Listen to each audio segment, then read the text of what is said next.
welcome everybody to our first and potentially something that might happen on an annual basis, our Business Energy Innovation Conference. We are very excited to have you all here today. Special thanks to the Fireside Inn for letting us use this fantastic facility.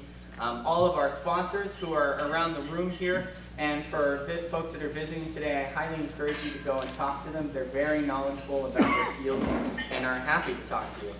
So thank you to those, to our sponsors. Also to our organizing partners. We had a lot of great help with this, with Vital Communities, the Center for Transformational Practice, who is our fiscal agent, the Lebanon Area Chamber of Commerce, and the Lebanon Energy Advisory Committee. Thank you to all of our volunteers.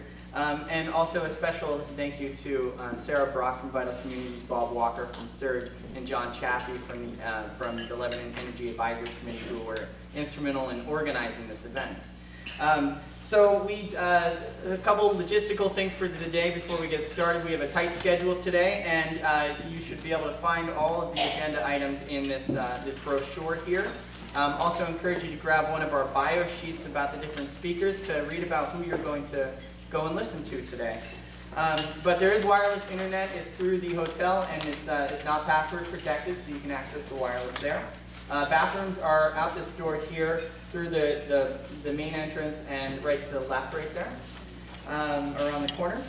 We'll be doing presentations in two different rooms today. We have the 1/3 ballroom, which is where our electrical track will be, and those are workshops on solar programs, backup battery power storage, and efficient lighting design. And it's on the other side of this wall. You go out this room and into the 1/3 ballroom.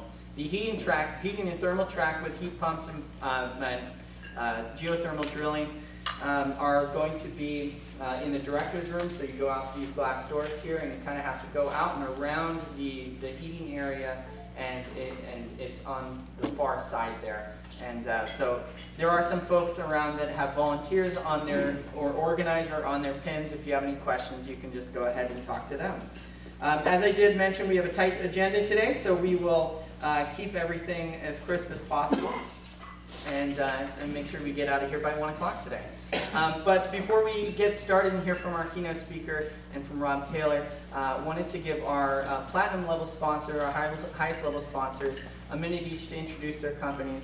So we're going to start off with Kevin Davis from Norwich Technologies. Welcome. Thank you, Kevin.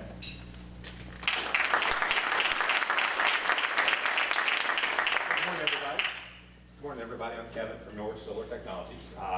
We're happy to be here. You can't hear me? We can hear you. Okay, that guy can. You can't.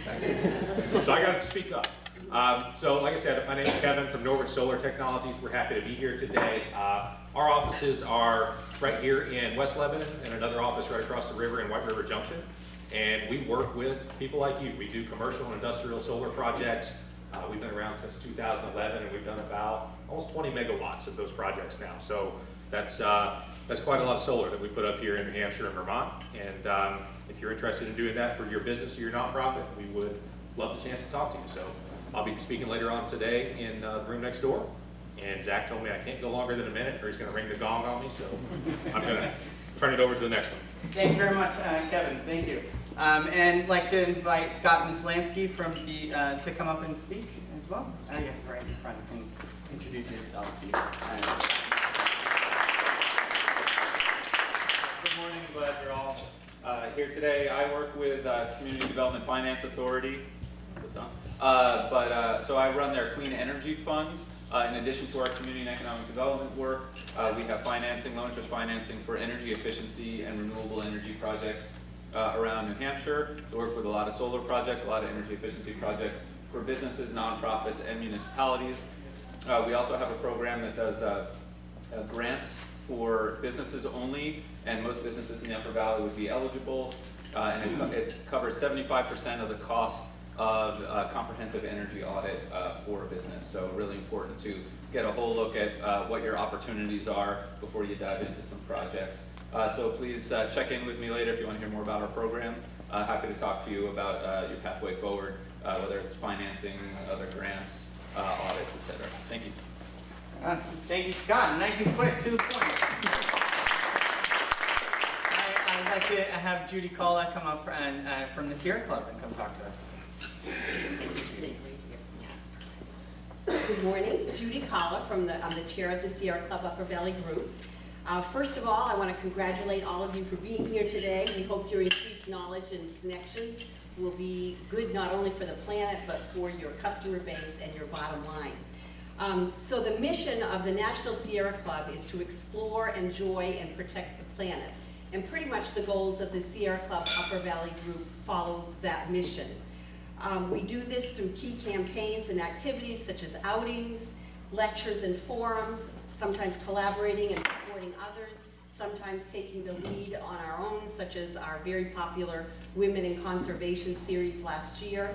And we also bring national campaigns to the Upper Valley, the most recent being the Ready for 100 campaign, which is a national effort to get municipalities to commit to 100% renewable electricity by a certain date and 100% renewable transportation, heating and cooling by 2050. So the town of Hanover made such a commitment in 2017. They were joined by the wonderful towns of Cornish, Plainfield, and Concord in 2018, and there are other towns in the Upper Valley and in New Hampshire and Vermont who are interested in doing the same thing. So you may learn more about the Sierra Club by connecting with members of the executive committee who are here, Zach being one, me, Carol Weingeist, Sue Kaplan, maybe you could just raise your hands, and Ariel Arwin is somewhere in the group.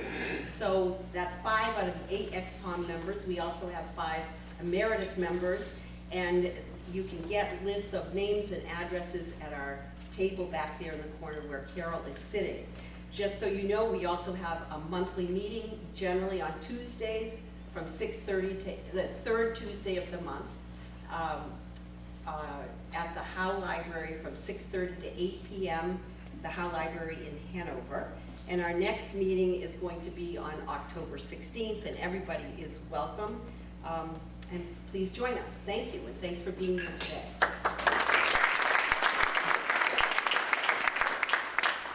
Thank you, Judy. And I didn't actually see Amy Sundaram from Service Credit Union. Was she here, or was there somebody else that wanted to stand up for Service Credit Union? Excellent, great. And I apologize, I didn't get your name. Philip Rentz. I'll let you introduce yourself. Let's give it up to Philip. Thank you. Good morning, I'm Philip Rentz with Service Credit Union, Business Development Officer. I'm here with Yana Stone, she's our branch manager. We consider ourselves to be environmentally friendly. Our headquarters building in Portsmouth is geothermally heated, and we use hot water, solar hot water heat. We've been in the community for a number of years. We were founded at 1957 on Pease Air Force Base, and we're proud to be a sponsor today. We have a table. Come back and talk to us about our programs. Anna has some consumer programs for energy efficiency, and we look forward to talking to you. Thank you very much.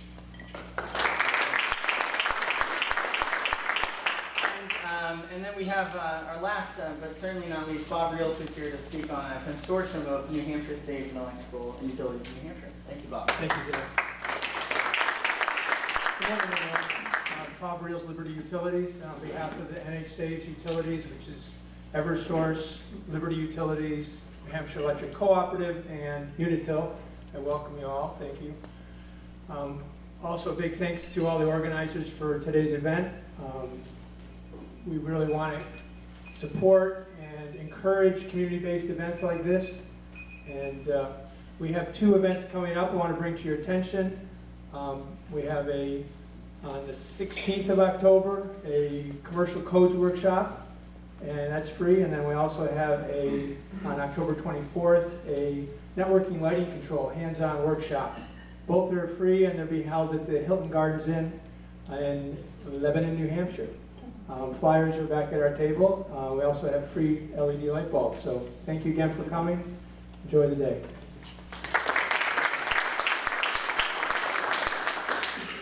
So our next speaker is somebody that needs very little introduction. I think many of you are familiar with him already. He is the director of the Lebanon Area Chamber of Commerce, and has been instrumental in pulling this conference together, and it's really been a visionary, and he's a great background and really strong enthusiasm for these types of projects. So please welcome me in welcoming Rob Taylor. Thank you.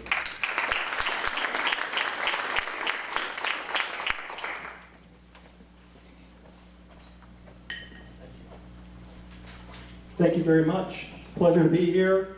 I want to welcome you all to West Lebanon, and very excited for today's activities. I think it's really it's neat to use that word innovate, and I will sort of throw out some other examples of where I think this area is innovating, and sort of keep as a theme for the whole day when we talk about innovative thinking and how much of a role that's played right here in this area, the Upper Valley. I'm really proud of what's going on in Lebanon. There's all kinds of things happening in the area. My hometown is just one town south of Plainfield.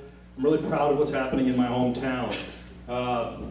There seems to be a real sort of trend in innovation, and it's going to be an exciting workshop today. Really looking forward to seeing all of the people speak and hearing about just what's happening. But when I got involved, really I'm representing 300 businesses here in the area of Lebanon. So what do we have that we want to be involved in? We want to be involved in innovation. And so I was very much right on board as soon as I heard the concept for this speech. It's obviously, there's all kinds of cases to be made for innovating in energy. The most important, obviously, is the environment, what it's going to do for the environment and saving our world, all those kind of big things. But what's really exciting is that now it's really become a great business decision for businesses to invest in solar and invest in heat pumps and invest in all of these technologies that you're going to hear about today. So there's definitely a business case to be made for innovating in energy. So I am right on board with it. Thank you very much to Zachariah and Vital Communities. Sarah is just an absolute incredible rock star in the Upper Valley. Lebanon is really innovating in all kinds of other neat ways, and I'm very proud of that.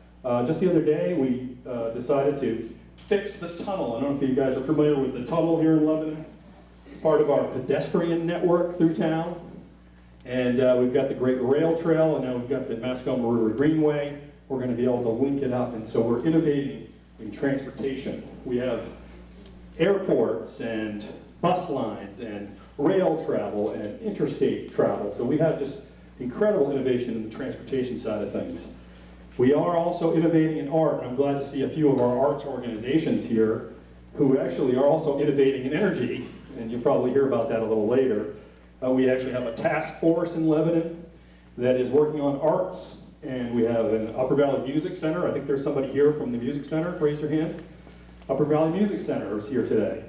And so we're innovating in art, which is really kind of cool. Our education system, there's a gentleman here from the school district. Glad to see them here. They're putting in solar as we speak. They have partnered with Hypertherm and Fujifilm Dynamics to offer education.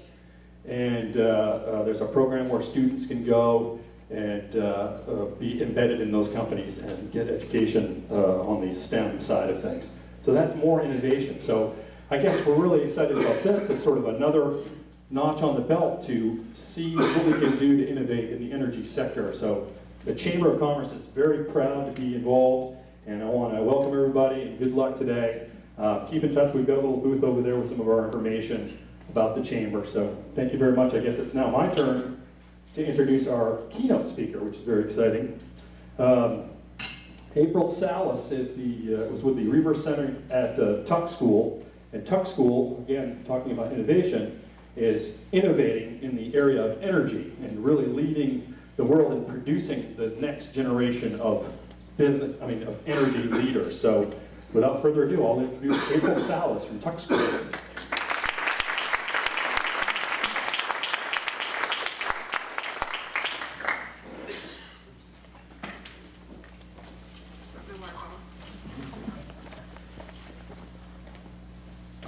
course, it was easier to brand it with our logo, and then it can carry it everywhere. So good morning, and thank you to the symposium organizers and to the sponsors for the invitation to be here with you today, especially to Zach, as well as Sarah Brock and others who also helped me prepare for, I think, what they were hoping I would convey, which is an inspiring view of not only the global community, but the national picture, and inspire you all to action. So there's some incredible things, that are happening in this region. I'm originally from the Mid-Atlantic. I've moved here about 2 years ago with my family, 3 kids and a husband in medical school. Yes, I need a lot of coffee. But it's really great to actually follow the presenters of some of the local businesses to hear about all the amazing things that are happening, because as a resident of the community, I too have actually benefited from New Hampshire Saves grants myself at my own home. I've actually had some of the vendors that are here in my own home to talk about, my own sort of energy picture, and everything from, installing air source heat pumps to solar to even working with our propane and fuel provider, to install some of those systems, putting in spray foam insulation. So anyways, just as a community member, it's an amazing time to be here, coming from the national landscape and now moving into a lot of the innovation that I'm going to talk about that's actually happening here today. So, go. Great. Okay. So I think this slide kind of sums it up, but essentially we are in a space race approach to saving the planet. The world's population is currently growing, by approximately 83 million people per year. This is a steep growth curve, and it's exponential. We're expected to add an additional 1.5 to 3 billion people to reach an expected 9 to 11 billion people between 2040 and 2050. This means we'll require an extra 50% more food, 40% more water, 30% more energy, and this is going to be a space race approach to saving the planet. In fact, the space race lasted approximately 18 years, and that's about the time frame that we've been discussing to give ourselves to hit the goals that we've set for electricity innovation, thermal, as well as transportation efficiency by 2050. I was at the U.S. Department of Energy, where I helped our International Energy Security Division, but my job was a lot different when I started in this industry. It was focused actually on building capacity of many of the world's oil and gas generators to ensure that America had security in global energy supply. This was to power, heat, and fuel our economy. We were import dependent when I started in this business. There was an expectation of peak oil theory, and energy sectors were being nationalized around the world. It was a scary proposition to think that we were dependent on foreign sources of fuel despite our domestic productions. Fast forward to today, and the U.S. is expected to become a net energy exporter in the next 5 to 6 years, and we are thought to have enough gas reserves to power all of our needs annually for at least 100 years. And the world conversation has shifted actually away from peak oil demand theory, away from peak oil supply theory into peak oil demand theory. And the U.S. alone estimates as high as $1.3 trillion in investments in U.S. energy infrastructure are needed just to maintain status quo. Beyond that, investments in clean technology have never really recovered from the early to mid-2000s when Silicon Valley hit its peak for venture capital and early stage investments. But today the world's seeing and is expected to see by 2040 220% growth in renewable generation globally.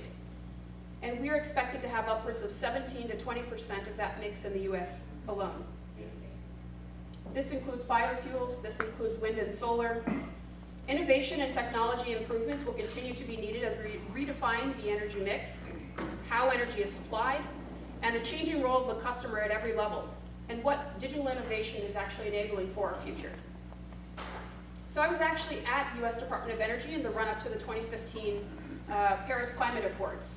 And it was really amazing to see the global momentum to solve these challenges. Mission innovation galvanized research and development in science and technology at the country level, and Breakthrough Energy Coalition mobilized private patient capital. So you see pictured here Bill Gates standing next to the heads of state. President Hollande of France, we have the presidents obviously of the US, India, and Canada. And as Bill Gates said during the Paris Climate Accords, we need to bring the cost premium for clean energy down. So this coalition that Bill Gates started included 28 billionaires who were personally investing their capital. This led to the establishment of Breakthrough Energy Ventures, one of the most well-funded clean energy venture capital firms in the world. Funded at $1 billion, they just started directing investments this past year.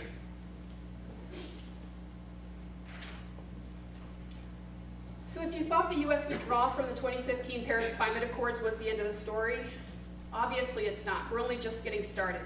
The shift is focused away from federal leadership and is now being pushed to the state, local, business, and institutional level to lead this change.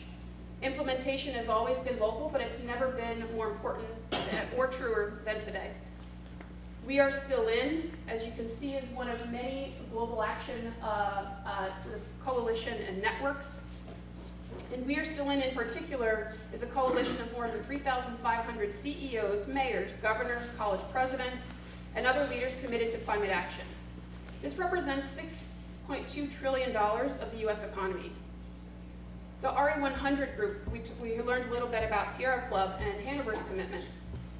It tracks 152 private companies across the globe that have committed to 100% renewable energy. This includes the likes of Google, IKEA, Apple, Facebook, Microsoft, Coca-Cola, Nike. We're even seeing automotive manufacturers get into it. GM, the BMW Group, even Lego. The BMW Group produces automotive, options. We have cars, motorcycles. They manufacture engines, and this was within a global market. One of the inspiring stories is that of their 100% commitment, they're aspiring to be the most sustainable company in the automotive industry. The business is intensifying its efforts to produce electricity in-house and source locally generated renewable energy. They're committed to procuring 100% of electricity from renewable sources for its operations, and they have an interim target to source more than 2/3 of their electricity from renewables by 2020. I was actually in a webinar a few months ago focused on innovation in the transport sector, and I was really surprised that we had someone from the BMW Group on the webinar. And they were actually talking about their entrance into the stationary energy storage market. They were piloting concepts for using used or retired electric vehicle batteries into systems that can store power at homes and businesses. We already know sort of the Tesla Powerwall. Daimler Chrysler is also getting into this. Last week, the Global Climate Action Summit resulted in an overwhelming announcement of commitments. 29 philanthropists pledged $4 billion over the next 5 years to combat climate change, and this is the largest ever philanthropic investment focused on climate change and clean energy. Over 130 new companies made science-based emissions reductions commitments since the start of 2018, and this is a 39% increase over last year. The Global Green Bond Partnership program was launched last week. This new partnership will support efforts of subnational entities such as cities, states and regions, corporations and private companies, and financial institutions to accelerate the issuance of green bonds. The UN Framework on Climate Change estimates that $1.5 trillion of financing needs to be mobilized every year to 2030, needs to be mobilized every year in order for us to meet our Paris Climate Accord targets by 2030. The green bond market continues to grow at a rapid pace, growing annually from $3.4 billion in 2012 to $161 billion in 2017. Mayor de Blasio, Comptroller Stinger, and other trustees in New York City's pension fund last week announced a new goal to double the investments of the New York City funds in climate change solutions to $4 billion. California announced 100% emissions free electricity by 2040, and we are already well familiar with their solar rooftop mandate for new construction.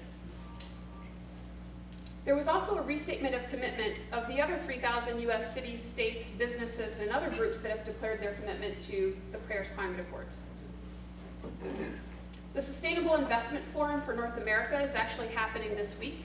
It's held in partnership with the UN Environmental Program's Finance Initiative. It's the premier space for all of the sustainable finance community, and it's actually happening during New York's Climate Week. This involves 300 attendees representing asset owners, managers, banks, development institutions, policymakers, think tanks, NGOs, all looking to drive the sustainability agenda. I was talking in the back to a couple of my colleagues about federal funding levels. I think when the transition of the administration occurred, we were all pretty nervous about what would happen to some of the renewable energy and efficiency programs. In preparation for this talk, I was actually pulling up last year as well as this year's funding levels, and it's really exciting to see that despite the best efforts to cannibalize or to reduce the funding to organizations like Department of Energy's EERE, Energy Efficiency and Renewable Energy Department, which actually funds the state energy program that we all sort of enjoy, that funding actually was doubled between 2017 and 2018. Last year they funded 5 projects at $2.5 million, and this year they're funding 16 projects at the level of $5 million, with preference to those that are being proposed for regional solutions. ARPA-E, which is the Advanced Research Projects for Energy, focuses on early stage innovation to accelerate transition to the commercial sector. It was founded 9 years ago and was narrowly saved by Congress last year, and they actually received a $350 million plus up to their already $350 million funding levels. They've announced the selection of 10 projects, in particular looking at energy storage technologies. And actually we have an entity here in New Hampshire that won a $2 million grant to innovate on a gas generation efficiency, a turbine efficiency that will complement variable renewable energy generation. So the business community is galvanizing and leading the way. We're seeing healthcare companies like Kaiser Permanente's recent 100% renewable energy announcement. Apple and Walmart are famous examples, and even smaller firms are looking to innovate in ways to participate in the renewable energy markets alongside larger companies. One of the bigger announcements was the recent aggregation deal in PJM's territory. There were 4 companies. Apple was leading the way, Akami, which is an energy, a data center, Etsy, which you may know from sort of shared economy, and Swiss Re is a reinsurance company, announced the largest aggregation deal in the history of the United States. They funded 6 projects, 3 wind, 3 solar, and the smallest project was just 5 megawatts. Etsy, when they talk about why they wanted to be a part of this, they said that they're excited to be a part of a project that will both benefit the planet and their customers, but the agreement to help them meet their powering their operations at 100% renewable electricity was also a way for them to show that smaller companies can innovate and participate in renewable energy markets.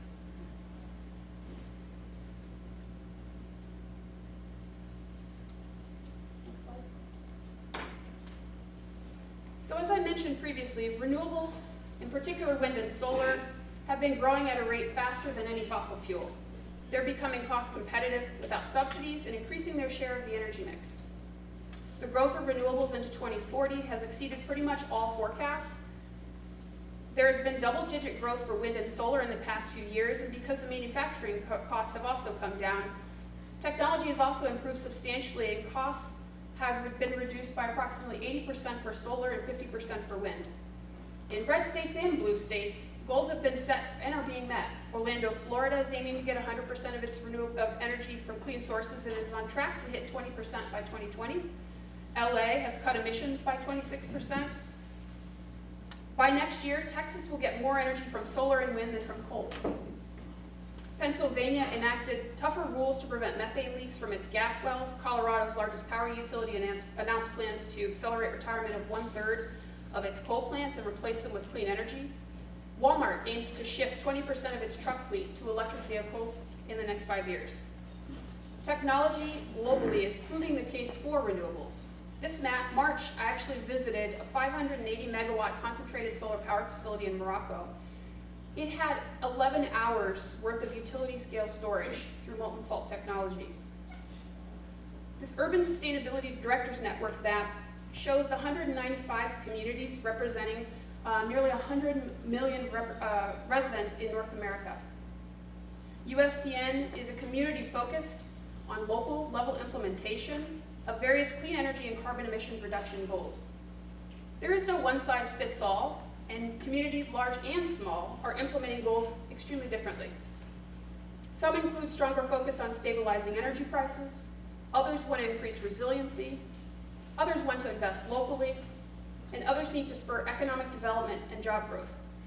So when you're weighing your strategy, you'll have to determine what works for Lebanon and your strategic partners, the city, the commercial and industrial customers, nonprofits, schools, and your residents. One good place to start is thinking about baselining your energy usage and looking at your emissions profile. When considering solutions, keep in mind it will likely take a portfolio approach. Understanding your current electrical load, thermal energy requirements and transportation requirements, and how you might think creatively or leverage what has worked in other areas. On the electricity side of the house, REC purchases as an integral component of, has been an integral component of many strategies, but it's not the only way. RECs can be viewed in a number of ways, depending on whether you're tied to clean energy generating assets or not. Others can and should focus on efficiency in all sectors. The most valuable electron, as we all know, or the BTU burned, is the one that's never created or consumed. Others are focused on deployment of renewable electricity or the greening or decarbonization of thermal load and the transportation sector. Lebanon will and should define its community goals with these questions in mind, and what will work for you may not work for others. Next slide. So this is a pretty famous, well-known slide around corporate renewable energy procurement. According to a Deloitte study, almost half of the Fortune 500 companies now have a target for either sustainability or renewable energy or both. Non-utility buyers are now buying more solar and wind power than utilities in the United States. The move to renewable energy aligns economically with social responsibility and brand building publicity efforts. So for those of you sitting here thinking about that Silicon Valley investment profile and what I mentioned, the interesting thing to note is that this is being done not because we have that early stage capital available, but because companies and the like are seeing the economic value in procuring renewable energy and in efficiency measures.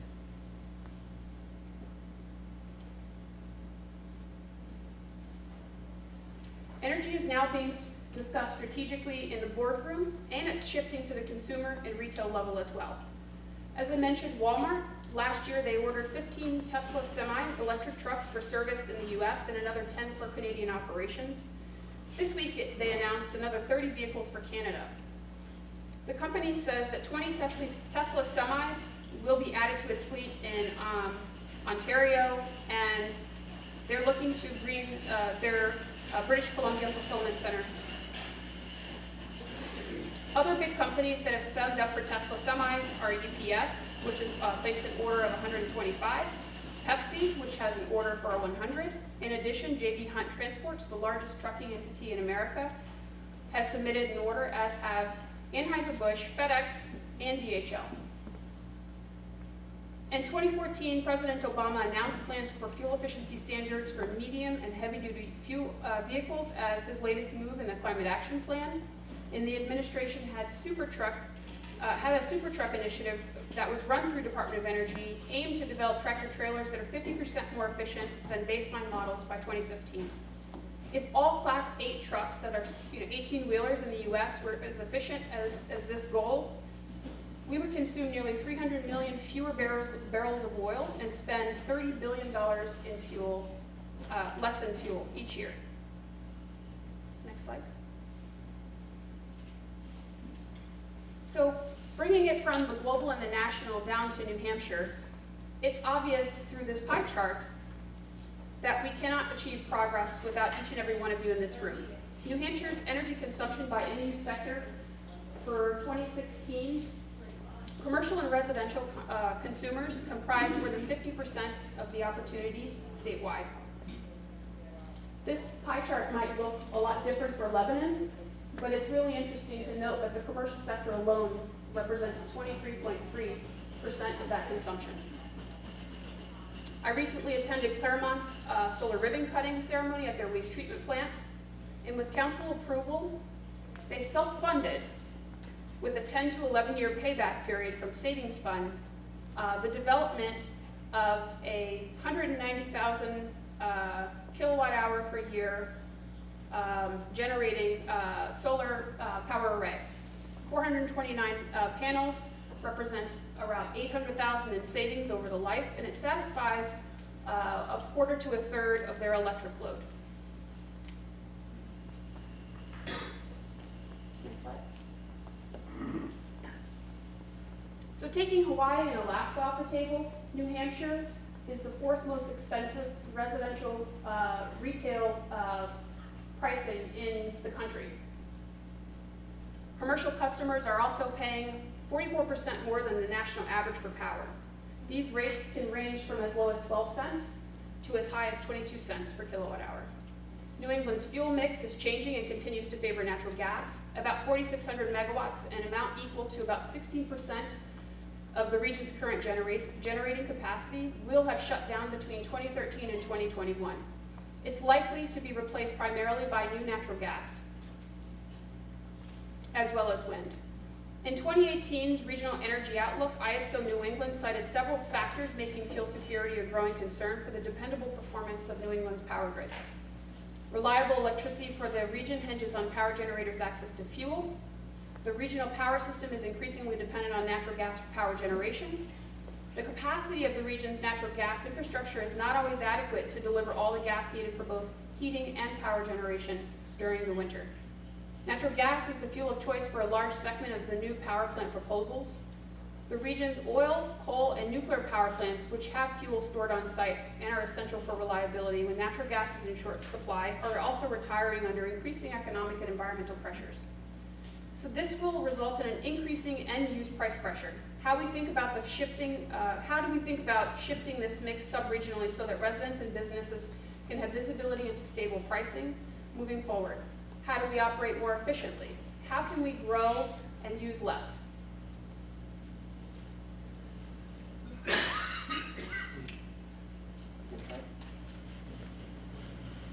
So as I was talking about these large companies, many of which at the bottom that make up the bottom stack and the majority of the clean energy procurement deals, a number of them were founded over the last 10 years. These are new companies. Others are big companies that are thinking of ways to innovate and evolve.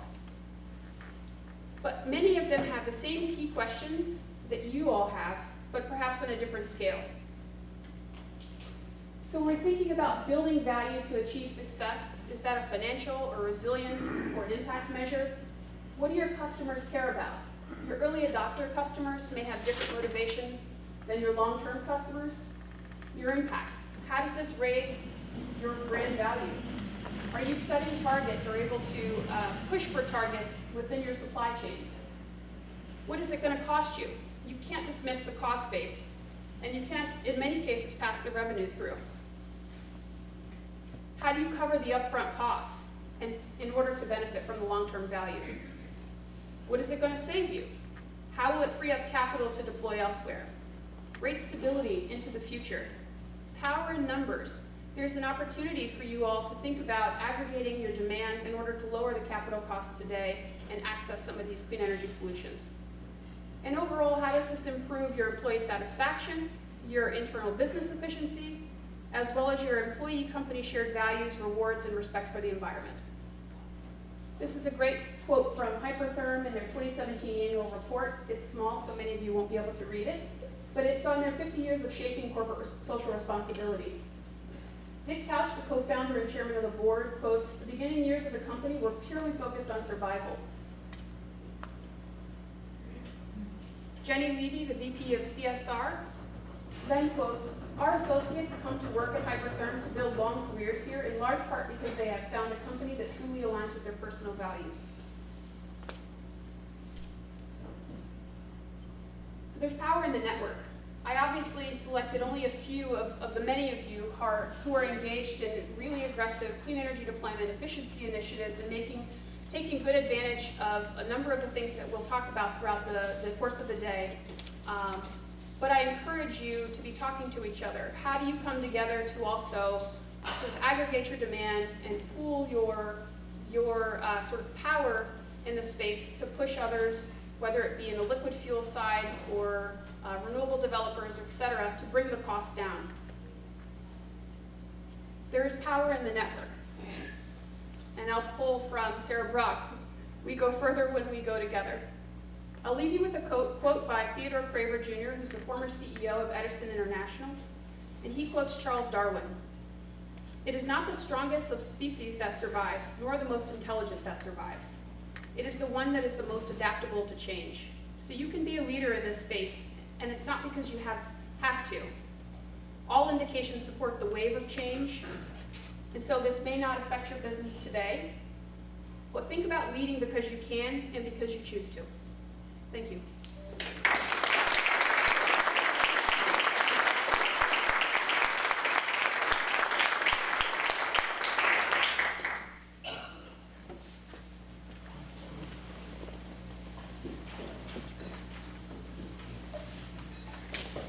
Do we have any questions for April before we move on to our workshops? Yeah, Joanna. Hi, I'm interested in your statement that in New Hampshire, a lot of the new power generation will be from natural gas. And I wonder if you know whether the forces involved or the companies involved in that are at all thinking about renewable energy sources. I would say yes, and we have others that can probably speak much more intelligently about this. I believe Cliff Bilo will be here at some point today. But yeah, I think what we're seeing is, in the Vermont side as well as the New Hampshire side, a lot of consideration being given to solar as well as wind. So there is wind generating resources obviously in New Hampshire, and I didn't quote the many other examples, but from community solar and large scale solar, these types of projects are being developed. We're also seeing an increase in sort of multinational firms, so Cliff's right here, who are establishing a base in northern New England. So EDP, NL, Iberdrola just announced its intention to also expand their resource capacity within northern New England. And so in addition to wind that's being generated in Maine and also creeping down into New Hampshire, I think we are going to see a lot more consideration. But I think what we're talking about here is how we think about New Hampshire and the ISO New England's resiliency. And that will in part be challenged by an over-reliance on a single fuel where we have infrastructure constraints. So how do we think about providing power that from a cleaner source that offsets that issue, as well as thinking about shifting that generation mix to a more local level. We obviously have hydro as well, and that's already being deployed and is actively deployed within the New England ISO. But I think, the hope is that we'll continue to see more wind and solar at utility scale being deployed, or at a smaller community scale, in front of or behind the meter. Is that fair to say? I know there will be potential for announcements about various projects that are underway. In particular, Manchester just put out a big RFQ for a solar installation at scale, and we're seeing others. I'm forgetting the name of the school, but just put in a really large rooftop solar array. I believe down in either Concord or just south of that. Any other questions? Do you envision an expanse of microgrid, either on the regional or community scale or the business scale, with advances in renewables and battery storage in terms of resiliency going forward? Absolutely, and I don't want to spoil the thunder of others you'll hear from later today, but I believe that at Dartmouth in particular and at Thayer, there are projects that are being considered with local companies even to pilot certain projects, and I do believe that will continue to rise. Yes? For a company that wants to think about overall sort of reducing its environmental impact, what would you recommend as a first step for that company? I think in particular, it's doing the introspective look. What are you currently consuming and where can you find efficiency? A lot of people don't like to focus on efficiency, but it's obviously one of the highest impact areas that you could improve before you even think about sort of blowing a solar electron out the window or, you know, a coal electron out the window. You need to really focus on sort of internal efficiency within your operations, within your company, and how you can also push for that throughout your workforce. So I think that's why you see a lot of companies focusing on their operations first, and then looking for ways to offset, you know, various generating sources for cleaner power. In a small business, once you've made the conversion, what's the average payback? I think that's going to change. It's going to be different for every business, and I think what we're going to see is, you know, it's. I think at a smaller business level, one of the biggest questions is going to be how do you access the capital required for the upfront cost in order to see the long-term value and savings. The Claremont project alone, the head of the project mentioned, you know, a sort of upwards of 11-year payback when they put the system in. When they started the process, we're thinking about installing the array, and 2 years and once the ribbon cutting happened, they said that the technology cost curves and the increases in efficiency and everything else is they're already seeing that payback period shrink because prices are steadily increasing. They obviously have their commitment and they've installed their system, but I think that's where, you know, it's going to depend on each business, and you're going to have to think about that. And I would encourage you to think about that.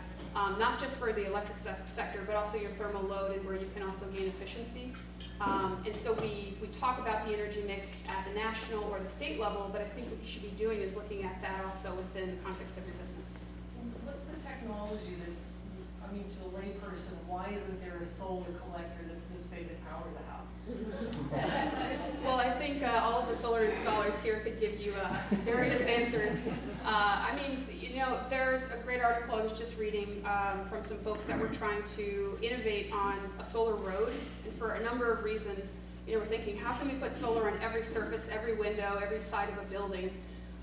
And obviously, we're seeing increased efficiency in the panels. We're seeing bifacial panels. We're seeing the advent of single and dual axis trackers to increase the value earned for that for the size of each unit. And I think it's really hard to tell what this technology cost curve will look like in 10 years, because not only is the pace of innovation picking up, but the pace of that pace is also picking up exponentially.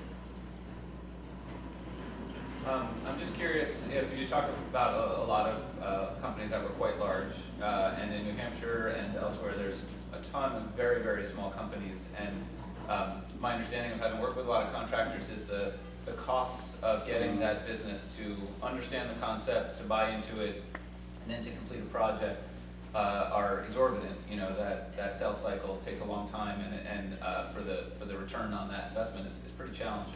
Have you seen any innovative models around the country, around the world, where they're trying to aggregate those projects so that you're kind of getting rid of some of that wasted energy and time? Yeah, absolutely, and I think that's why I really wanted to highlight that aggregation deal, because where the community is moving, you probably couldn't read the news articles, but it's this impetus towards the focus on local implementation and bringing it down to the medium and small businesses, even below the size of an Etsy, right? That's probably a much larger company than what would be here. But there's obviously efficiency and scale, and I think that's why I encourage everyone to think about it as their energy mix instead of fuel or power, because if you guys are having this conversation, I don't think I even saw Simple Energy in the room. We should be having this from that energy level and be discussing your energy needs and how you can think about encouraging the supply side to innovate with you, if that makes sense. So is it wood pellet heating? Is it greening the liquid fuel mix at the commercial and business level, small business level? And in my 2 years here, I've seen this at the residential level for sure, where you have these buying pools that are helping to drive down the cost, where, you know, then a small business who's supplying you also has some surety that they have a market to also deliver to. And I think that's where I end with the powers in the network and your ability to be here today and talk about your respective projects, but also where you may see overlapping interests and the opportunity to come together to help drive up efficiency in the contracting as well as the price. And I know Sarah Bruck had mentioned that there's informal networks and there's probably also formal networks of business entities coming together, but I urge you to also carry that voice forward in looking at sort of who who your suppliers are and where they're impacting that value chain. We have to keep moving on, but let's give it up for our great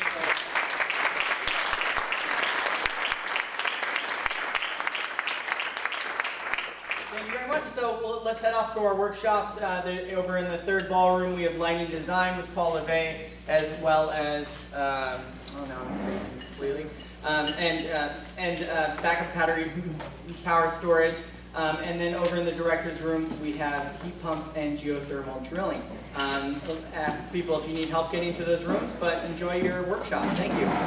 Thank you, everybody, for coming for our electrical track here. Our first speaker is going to be Heather Kevitz, who will be talking about battery-powered backup storage. And just to warn you, she will talk about it. This is a pilot program, and it actually hasn't been fully developed yet, but it's close. But she works with Liberty Utilities. Please give Heather a round of applause as well. Good morning. So don't mind me, I'm going to stand on the side over here because I can see the screen. I have some notes. I want to make sure I hit a few points. But my name is Heather Kevitz, and I work at Liberty Utilities, and I'm a senior analyst in our rates and regulatory department.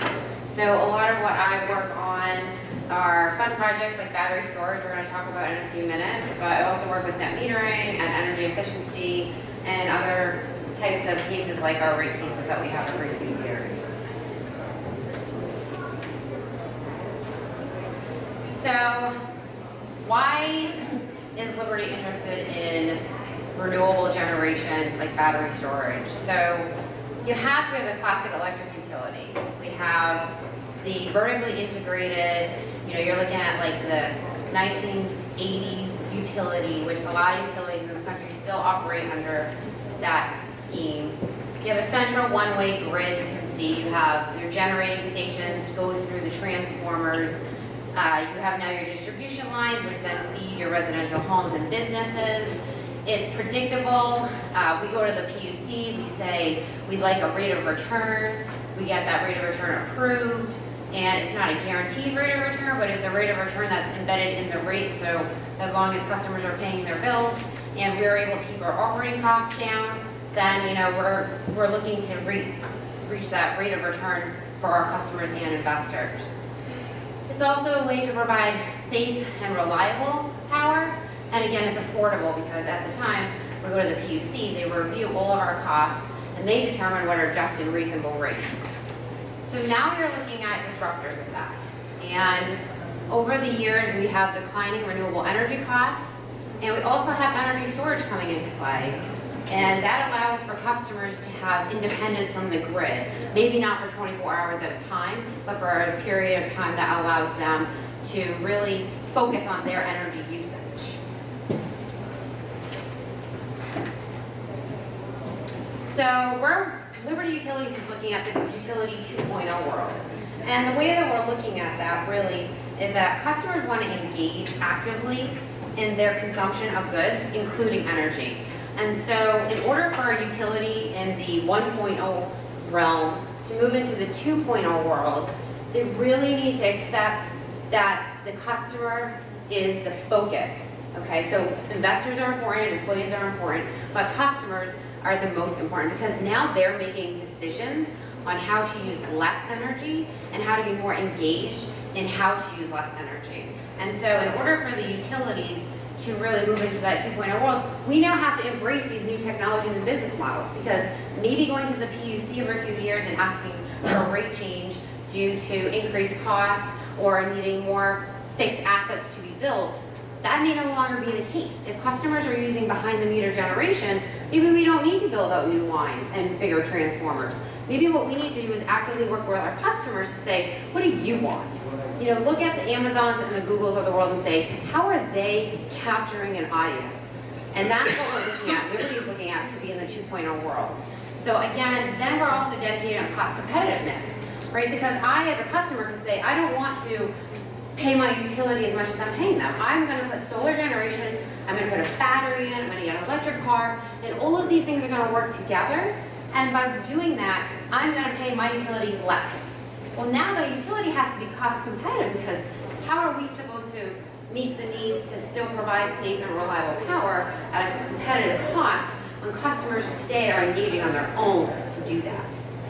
So that's what we look at when we look at Utility 2.0, and Liberty is embracing what's going to happen in the future. So what is the active involvement, at least for Liberty? We are moving away from a centralized one-way power system and moving into the distributed two-way power flow. And the ways that we're doing that, I'll talk about in New Hampshire in a minute, but Liberty also operates in other states. We have an electric company in Missouri and in Lake Tahoe, California. And the things that we're doing out there is, for example, wind and storage. We own a coal plant out in Missouri. We're closing that coal plant, and we're putting in 600 megawatts of wind to replace that coal. And we're actively working on that right now to get us to be more renewable out in Missouri. Electric vehicles. At some point, I think we heard our keynote speaker talk about utilizing electric vehicles, and someone was going to be using the batteries there to now use storage from home and businesses. So electric vehicles can provide the opportunity for storage in the home, and at some point down the road there may be opportunity to put that power back onto the grid when we need it, the car is being parked somewhere while the customer's not using it. Certainly they're at work or they're at home. Then you have the idea of community storage, which for our territories in California, we are actually building 2 batteries. One's an 8 megawatts utility scale battery in the Olympic Valley, and then a 2 megawatt battery in Markleyville, which is outside of a very rural area. And the reason for these batteries is to help with resilience to the grid. One great opportunity for battery storage is peak shaving, and I'm going to talk about that with the New Hampshire program, but also resilience. So voltage issues, lots of power outages. I don't know if anyone's ever been out to Lake Tahoe. I've only been there once, but when they measure snow, they measure in feet. They do not measure in inches. 2 days before I went out there, they got 5 feet of snow.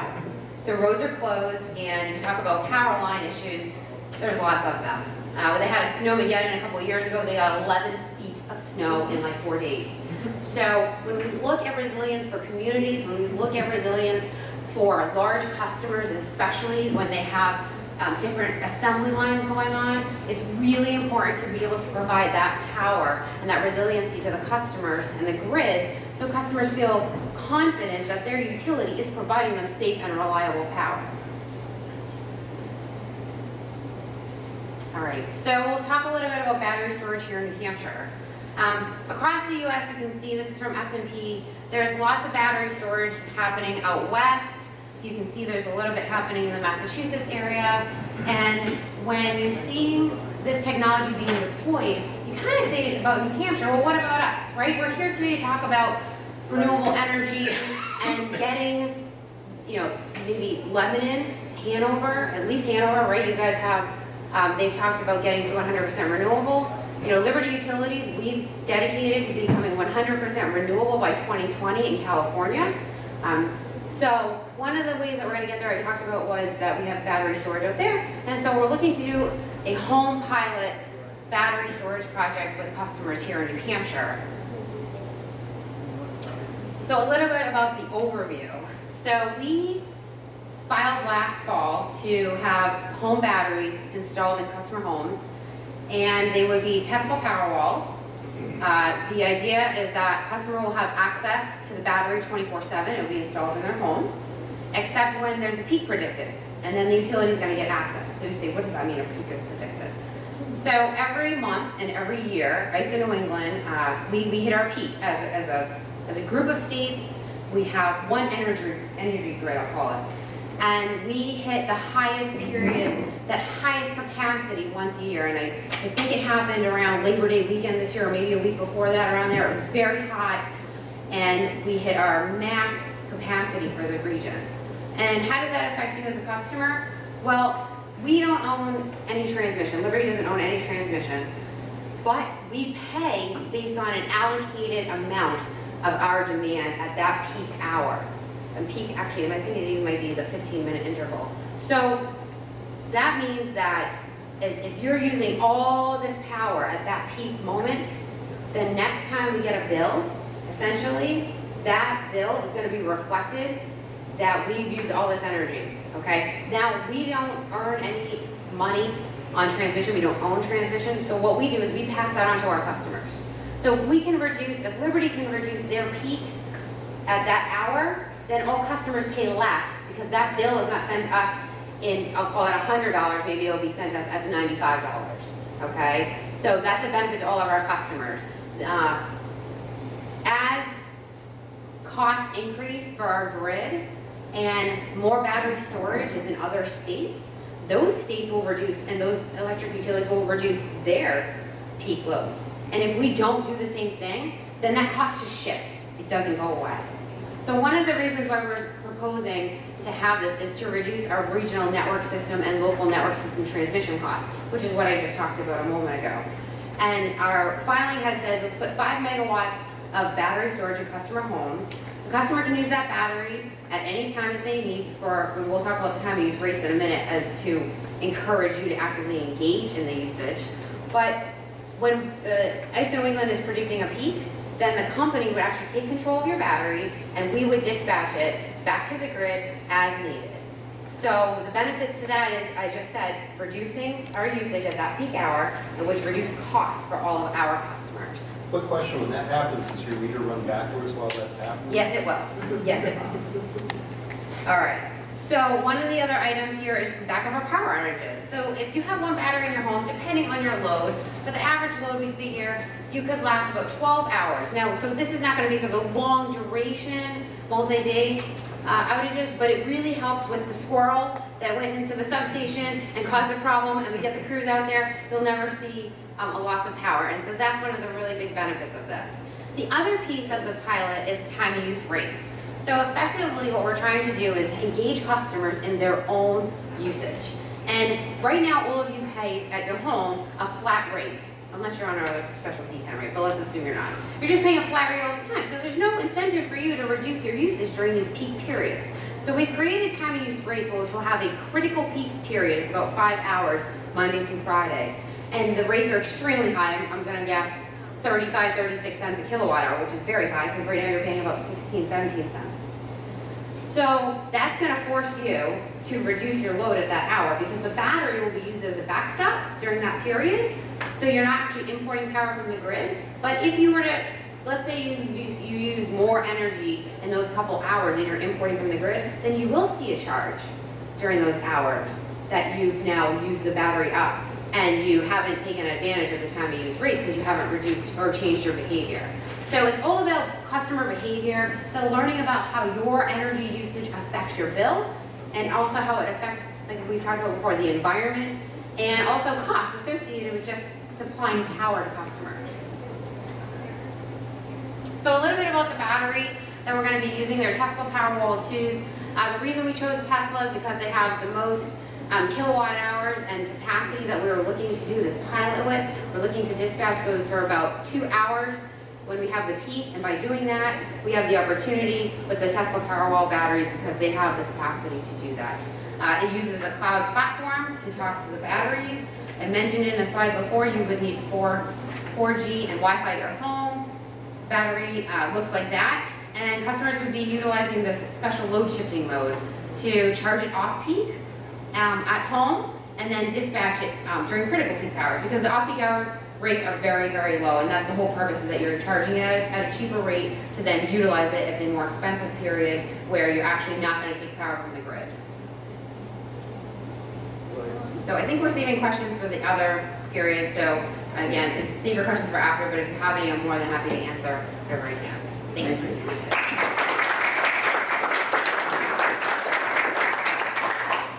Next is Paul Levier, who's energy consultant, expert on a number of things, high performance buildings, and he's going to be talking on efficient lighting design.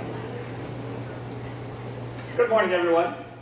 I am going to talk about lighting. It's going to be kind of an introduction to lighting, lighting technology, and then there's a very brief case study afterwards as well. I've got some information here about, actually the case study is in one of these here, and a little bit more information about what Resilient Buildings Group does, but as Bob says, we're based out of Concord, and we work with business owners, building owners, to cut down their energy use, basically. Nope. Just hit the wrong button. Oh, yeah. We're going to talk a little bit about the terminology that's used in lighting. We'll understand a little bit about the lighting types that are out there. I'm going to focus in on LED lighting because that's what the direction that we're headed into now and what people are switching to. And as I say, we'll take a look at a real case study and we'll learn that dogs can learn new tricks too. Old dogs do tricks. So it's important for us to kind of understand some basic terminology when we're taking a look at lighting, because lighting has a lot of terminology associated with it. So luminous efficacy, how well a light source produces visible light, is a ratio of luminous flux, the light that comes out, to the power that's consumed. So that's sort of the efficiency of the lighting that we're looking at. Color temperature, when we look at a light source like incandescent lighting, for instance, that has a very high, color temperature. I skipped ahead to color rendering index here. But color temperature has to do with the color of the light. So if we look at daylight, for instance, that's a white, bright source of about 5,000 Kelvin degrees. If we're looking at incandescent lighting, we're looking at a much warmer color. And so there's a spectrum in there, and it kind of depends what we want to do with the lighting. If we want nice lighting in our dining room, we're going to want the warmer color. But if we're in an office environment, we might want the brighter, whiter light.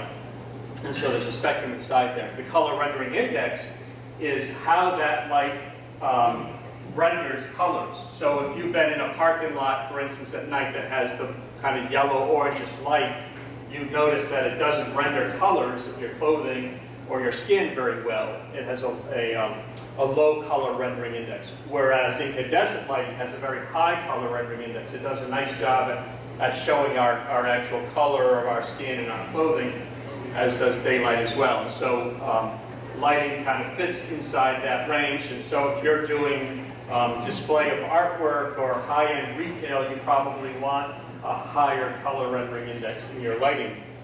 Watts is a unit of power. It's how we measure the power that goes into the lighting, and then kilowatt hours is that power that's used over time. So it's a unit of energy. So watts versus kilowatt hours sometimes gets confused, but that's the quick definition there. I mentioned a few common interior types of lighting. Incandescent is what we all grew up with, what we were all familiar with, what Thomas Edison invented, what we're seeing here, it looks like. And that's really a heat source. If you've ever put your hand on top of an incandescent bulb, you understand that what it's really doing is it's making heat. Light is kind of a byproduct of that glowing filament. Fluorescent, kind of the next step in terms of efficiency, is electric current that's traveling through a tube that has mercury vapor inside it, typically mercury vapor, and that mercury vapor is causing a phosphorus coating that's inside the tube to glow. So that's what we're actually seeing there when the fluorescent light works. Compact fluorescent light is the same idea, it's just in a smaller package. And then the light emitting diode, LED for short, is current that's applied to leads, allowing the electrons to recombine with electric holes, releasing energy in the form of photons. Some common lighting controls. So when we're taking a look at the efficiency of lighting, we also want to take a look at how are we controlling the lights. If we're controlling the lights with toggle switches in each of the rooms, and the first person who comes in the morning turns the lights on, and the last person, hopefully who leaves, turns the lights off. That's kind of the basic lighting control, but there are other ways that we can control lights as well. We can do scheduling, where we can have a lighting control system, a box on the wall that controls lighting. It might be appropriate for a bigger building, an industrial building, an office building that has larger common workspaces. And then the lights get turned on at a certain time and they get turned off. That way there you're assured that the lights are not on when you don't need them to be on. We might see 10 to 20% energy savings through a lighting control package like that. You can also do occupancy and vacancy sensors, and people will ask, well, what's the difference between an occupancy and a vacancy sensor? So an occupancy sensor will turn the lights on automatically when you walk into the room. That might be appropriate for a bathroom, say, for instance, that doesn't have any windows. But in an office environment where you've got windows, you could walk into your office space and not need the lights on, but if it's an occupancy sensor, the lights come on anyways, So in that case, it might be more appropriate to put in vacancy sensors. So the vacancy sensor is basically a manually on, automatically off control. You walk in, you still have to turn the light on by pushing the button or turning the toggle switch on. But then when you leave the room, the lights automatically go off. So you can see bigger savings from that.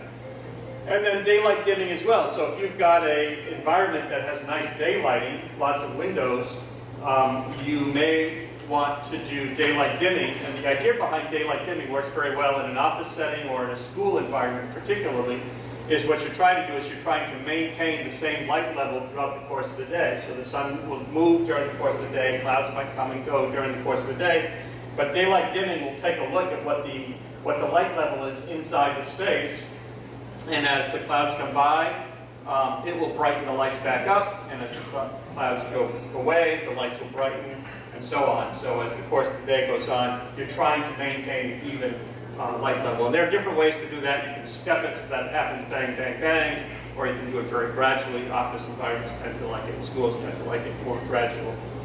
But that's a nice energy savings of 25 to 60% as well. In terms of lighting, in typical fluorescent fixtures compared to LED fixtures, you might see 64, 96, or 128 watts in a 2 or 3 or 4 lamp fluorescent fixture that's hung inside the ceiling, a recessed light fixture. A replacement for that for LED is typically 38 watts, so you can see the savings right away from that. The lumens, the amount of light that's actually produced, very similar, 4,000, 6,000, or 8,400 compared to the 5,000 for the standard drop-in replacement. So amount of light. And then efficacy, again, the efficiency of the light source itself, 65 lumens per watt for the fluorescent, whereas you get 130, you get twice as much light per watt for the LED lighting. So to kind of do the math, if we're assuming that the lights are on 3,500 hours a year, we're using 224 kilowatt hours in the fluorescent example, 133 kilowatt hours in the LED example, costing us $10, or saving us $10.92 a year at a fairly low electric rate of 12 cents a kilowatt hour. Our electric rate is actually a little bit higher than that right now. Here's the same sort of idea between the smaller, more recessed type fixture for an incandescent bulb versus CFL versus an LED bulb. The CFL might save us $20 over time, and the LED bulb might save us a little bit more than that over time. I'll talk a little bit about design. There's an energy code. The state of New Hampshire has an energy code that mandates lighting requirements or mandates how much energy we can use for our lighting. The current energy code in the state is now a 9-year-old energy code, but it has a listing of building types. And so in that building type chart, you would look up your building type if you're building a new building or renovating an existing building, and you would see what the maximum watts per square foot that would be dictated by the energy code. So in an office building back in that 9-year-old code, it's probably about 1 watt per square foot. So you can't install more lighting than that. But there are also rebates available from the utilities, and they're represented here today, so certainly talk to them. And they will, as you're designing a new building, they will work with you, and they would like to work with you very early on if you're designing a new building in particular. And if you're looking to do a retrofit of your existing lighting, they still want to talk to you early on because they want to maximize your incentive. So they'll give you money to replace the lighting. And let's see, consider the complexities between LED and let's skip on that. So designing the system. So it's important to, 5 minutes, okay, great. It's important too to not just walk into a space and say, I'm just going to replace the lighting in kind and put in just different fixtures. It's important to take a look at, does this lighting really serve our needs, and would we be better served by a different strategy? And so sometimes it's not just a matter of replacing the bulbs or replacing the equipment itself, but it's actually changing the system, the entire system that's there. Sometimes that's more cost effective. One thing to look for is when you're looking at lighting options, especially if you're going to look to get rebates from the utilities, incentives from the utilities, is that they're going to require that the lights have some kind of certification. It's either the DLC, which is Design Light Consortium, or the Energy Star certification. So make sure that when you're looking at lighting, they probably have one of those. And then, as we talked about earlier, take a look at lighting control. So it might be that the use that that space is going to undergo might be appropriate for some lighting controls as well, which might even have higher savings than just switching the lights. Then we're also very big fans of commissioning the system. So especially if you're going to do lighting controls of any type, if you're going to do occupancy sensors or daylight dimming control or some kind of lighting control, it's important to have somebody, and oftentimes if it's a big installation, you might want to do it with a third party, an independent person that comes in and verifies that the installation is designed properly, installed properly, and that it works properly as well. Oftentimes, we hear of people who have installed lighting controls and they've actually yanked them out because the lights went off when you were in the bathroom or whatever. We've all probably experienced that. So commissioning the system is intended to solve those problems. So we're big fans of that as well. So a very, very quick case study, which, as I said, I've got samples up here as well. This is a project that we worked on. This is a 60-unit multifamily project in Laconia. Actually 3 stories of housing on the top 3 floors and then 1 floor of commercial space below, about 23,000 square feet of space down below in 3 commercial tenants. Scott & Williams is the name of the building. They were originally manufacturers of knitting machines, and this was a large building that manufactured the equipment that made the knitting machines. In 2006, the mill was actually converted to low-income housing or affordable housing. And then 10 years after that, we were contracted to perform an energy audit of the facility because they were looking at their energy bills and they were feeling like their energy bills were higher than they should be. So what was there before? In terms of common spaces, these very long corridors, the long, thin building. So long corridors of stretches of lighting. Typical what we would see in any building today, 2 foot by 4 foot, 4 lamp T8, that refers to the skinny T8, skinny fluorescent lamp that we're familiar with, on 24 hours a day, 7 days a week, because it's the hallway from the apartment, so we kind of have to be on. Using about 519,000 kilowatt hours a year for that lighting. That's a pretty big bill, $62,000 a year for that building's lighting bill. For the common space, that doesn't include the tenant space. During the audit, we analyzed what could go in its place, and I'll talk about that in the next slide here, but we worked then with the building owner, the Laconia Housing Authority, to let the tenants know, first of all, that this is what's going to be taking place. We're going to be in the hallways replacing the lighting, and broke up the building into sections, and replace the lighting, brighter space, nice bright space, and so all replaced with LED lighting fixtures, the same drop-in 2 foot by 4 foot fixtures that were there before, much higher life expectancy, no more burning out of the fluorescent bulbs that they're now going to go and replace fairly quickly. We also did occupancy sensors so that every other fixture is now on an occupancy sensor, so you walk out of your apartment and the hallway gets brighter as well. Energy usage afterwards, 379,000 kilowatt hours, saving them $45,000 a year, 73% cost reduction in the lighting cost. That's a combination of the lighting efficiency and then also the lighting controls as well. So I'll stop there. Great, thank you.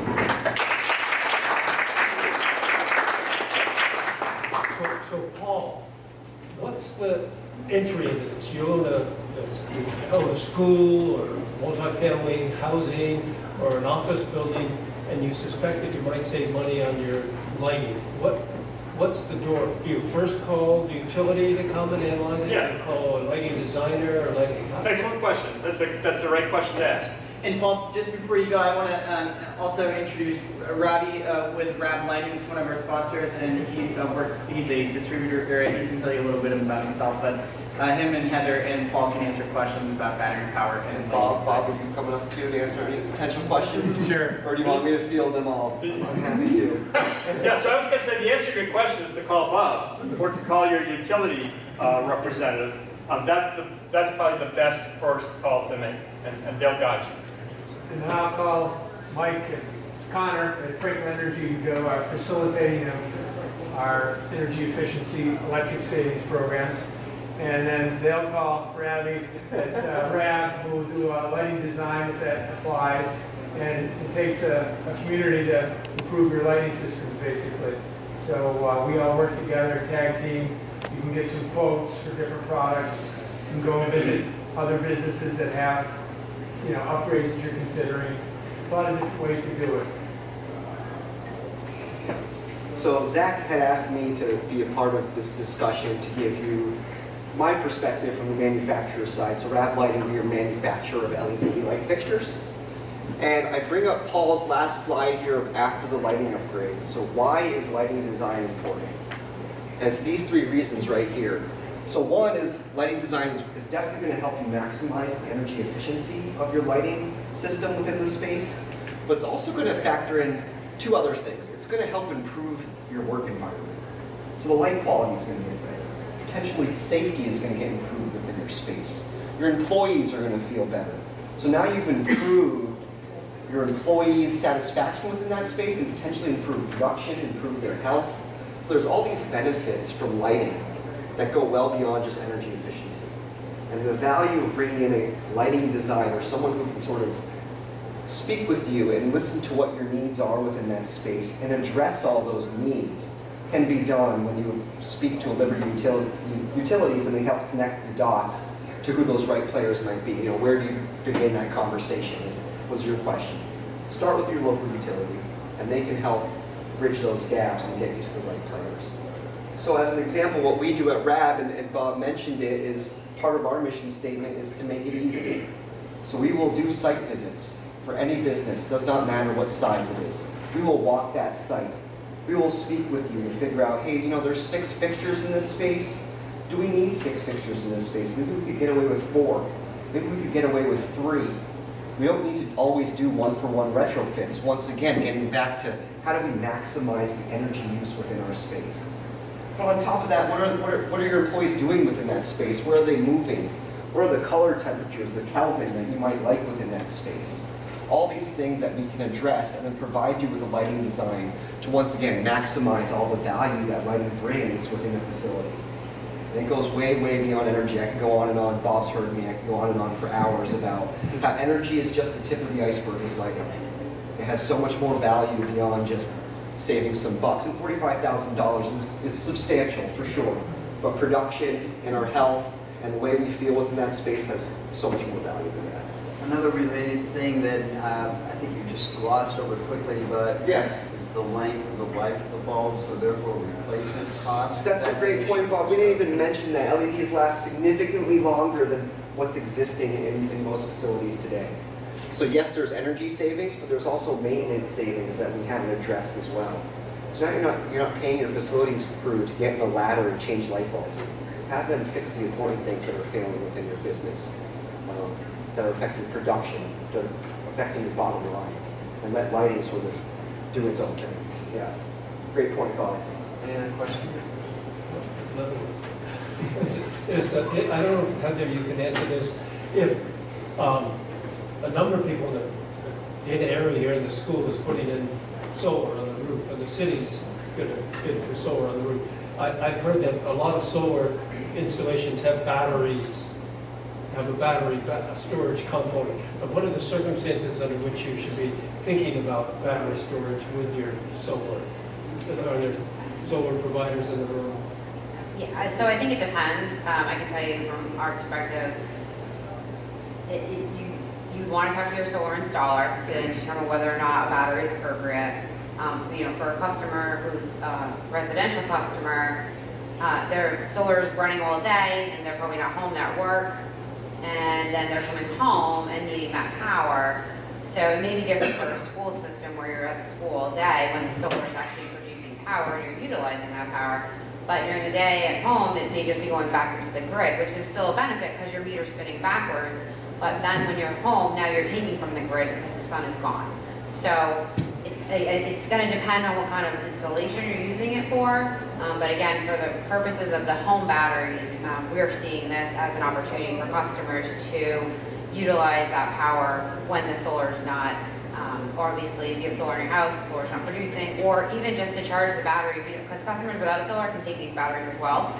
So they're charging it at an off-peak rate and utilizing it at a critical peak rate, and the differential is significant. So the customer is able to actually save money on their bill because they're utilizing cheaper power. So your program is currently just subsidizing residents' battery? Yeah, so it's only for, Is it going to extend to businesses? so the way that we're looking at it for right now is it's just for residential customers. And there's a lot going on, and we're in the settlement talks with the PUC and party, so I can't talk about the program where it's going to be. It's all good though. So, but yes, it's just for residents right now. We'd love to someday be able to go beyond that. There are some statutory limitations with regards to ownership of battery storage in the facility. But again, we're always looking for opportunities to serve our customers, so we would love to be able to get into business someday too. Yes. Are you constrained like early in the year because of the size of the net metering program at all in order to roll this out? You know, since it's limited to 1 megawatt for net metering in New Hampshire? Oh, no. So the 1 megawatt is like per installation, but what I'm referring to is not the 1 megawatt. I'm actually referring to a statute that only allows the utility to own up to 6% of their total load in renewable generation. So our original proposal was 5 megawatts, and to give you an idea, Liberty couldn't own more than 10 megawatts based on the statute, so we're like already halfway at our limit. So if we wanted to do more, we have to figure out what can we provide, or maybe this change statute, or down the road, things like that. But the limitation isn't net metering, it's just the statute that limits how much we can own. I believe we have time for one more question. All right, thanks, Bob. Okay, thanks, everyone. So, hopefully it's by design, the way these tracks are set up. I think it probably is, because the presentation that just went on here for the last hour or so is all about efficiency measures. If you're thinking about going solar, that's really the first thing you need to do, is to undergo those efficiency measures. Because when we come in and talk to a business or to a school about, going solar, the first thing that we ask is, well, how much power are you using? Because we've got to size the solar array appropriately. So if you haven't gone through those efficiency measures first, it's important to do that. Once you've done that, then you call us and we come in and we help you figure out, okay, now that you've reduced your consumption, how do you generate the same amount of consumption to be able to cover the needs of your business? So what I'm going to do is go through, tell you a little bit about why solar is important. I think we all know that climate change is real, despite those that might be out there that are deniers. I doubt that there's any deniers in this room, but this slide really kind of illustrates that to me and kind of drives it home. Because my history is I moved to New Hampshire in 2010, and I moved here from Atlanta. And part of the reason why I moved to New Hampshire is because it's too stinking hot in Atlanta for me. All right, I like cold weather. Well, a study that was done at the end of 2016 looked at average daily temperature in the state of New Hampshire in the year 1960 and compared it to the average daily temperature in the year 2016. In 2016, New Hampshire's temperatures were closer to what the temperatures were in Pennsylvania back in 1960. So it's clear that we're warming up. This same study predicted that if we take fast action, that we can slow it down, but we're not going to turn it back. So if we take fast action, our climate's still going to warm, but we can be more like Ohio in the year 2070 to 2090. If we take no action, or we take slow action, New Hampshire's daily temperatures in the year 2070 to 2090 are going to be a lot more like Atlanta, Georgia. Nothing wrong with Atlanta, it's a great city, but it's too stinking hot here for me. That's why I live here. I won't be here in 2090, but my kids, my grandkids will. I think this just kind of illustrates the fact that we all have to do our part to try and help turn this thing back. So why is solar a part of that? Well, It's because it's renewable and abundant, right? If the sun stops shining, we've got bigger problems to solve than just the lights aren't coming on. The sun is going to continue to shine for billions, if not billions of years. So there's an abundance of energy out there produced by the sun. To illustrate that, at any one given moment, the sun is bathing the earth with about 86,000 terawatts of energy. We're only using about 15 terawatts of energy at any one time. So there's way more sunlight out there than there is electricity being used. So solar is not the only answer. You know, wind, hydro, biomass, other things play into it, but solar is a big part of the equation in helping solve these problems of climate change. So how big is the solar industry? You know, is this something that, if you think about it from a few years ago, yeah, solar was cool, but is it really at scale? You know, or is it still something that's brand new? Well, it's at scale now. In 2017, there were 250,000 people working in the solar business. And probably a lot of people like me. I didn't grow up in this business. I've only been in it for about 2 years now. For the past couple of decades, I worked in technology doing other things. And the more I thought about it, the more intriguing renewable energy was to me. Not just from a business standpoint, but from a necessity standpoint. I really believe in the mission, and I think a lot of people that work in this business really believe in the mission. And it is at scale. There's 250,000 of us in this business today. Over 1.6 million homes now have solar on them. So this is not something that's kind of in its infancy and it's new and maybe I should, maybe I shouldn't. This is really, you know, something that that is growing and is at scale. And to illustrate that growth, over the last 10 years, the business as a whole has grown at 59% a year. So if you look at where we were back in 2009, 2010, that's when it was, yeah, it's kind of cool, but it's not really the right time. It's the right time now. It clearly is. And in 2016, the industry that tracks solar installations determined that there had finally been 1 million solar installations completed by the year 2016. It took almost 40 years to get 1 million installations in. How many years do you think it took to get the next million? 2. We'll have another 1 million installations by the end of this year. And so we're going to continue to grow and grow and grow, where there's millions of people just in this country that are going solar every year. So by 2022, 100 gigawatts of power in this country will be created by solar energy. And you can see the breakdown there between residential and commercial and utility scale. So a lot of it is utility scale. You know, especially down south, you're seeing these installations go in that are sometimes 5 megawatts, 10 megawatts, sometimes even bigger. Those are huge utility fields. We don't see a lot of that here in the Northeast yet, although we're trying to get there. New Hampshire has, in fact, just recently, if you follow renewable energy here in New Hampshire, there was a piece of legislation that would have increased the net metering size from 1 megawatts to 5 megawatts. Unfortunately, that got vetoed by the governor, and it's still kind of, well, it's dead for this year, but it's not dead for good. I think you probably see the legislature will turn that around next year and increase, you know, the size that we can do here in New Hampshire, probably up from the 1 megawatt that we're capped at right now for net metering size. So you'll continue to see the size of solar here in New Hampshire going bigger and bigger and bigger. And recent studies have shown that people are in favor of this. So 2 out of 3 Americans polled, when they asked what kind of, you know, new power do you want to see, wind and solar are right at the forefront of that. So think about that. 2 out of every 3 people you talk to want to see more and more of this type of energy being generated.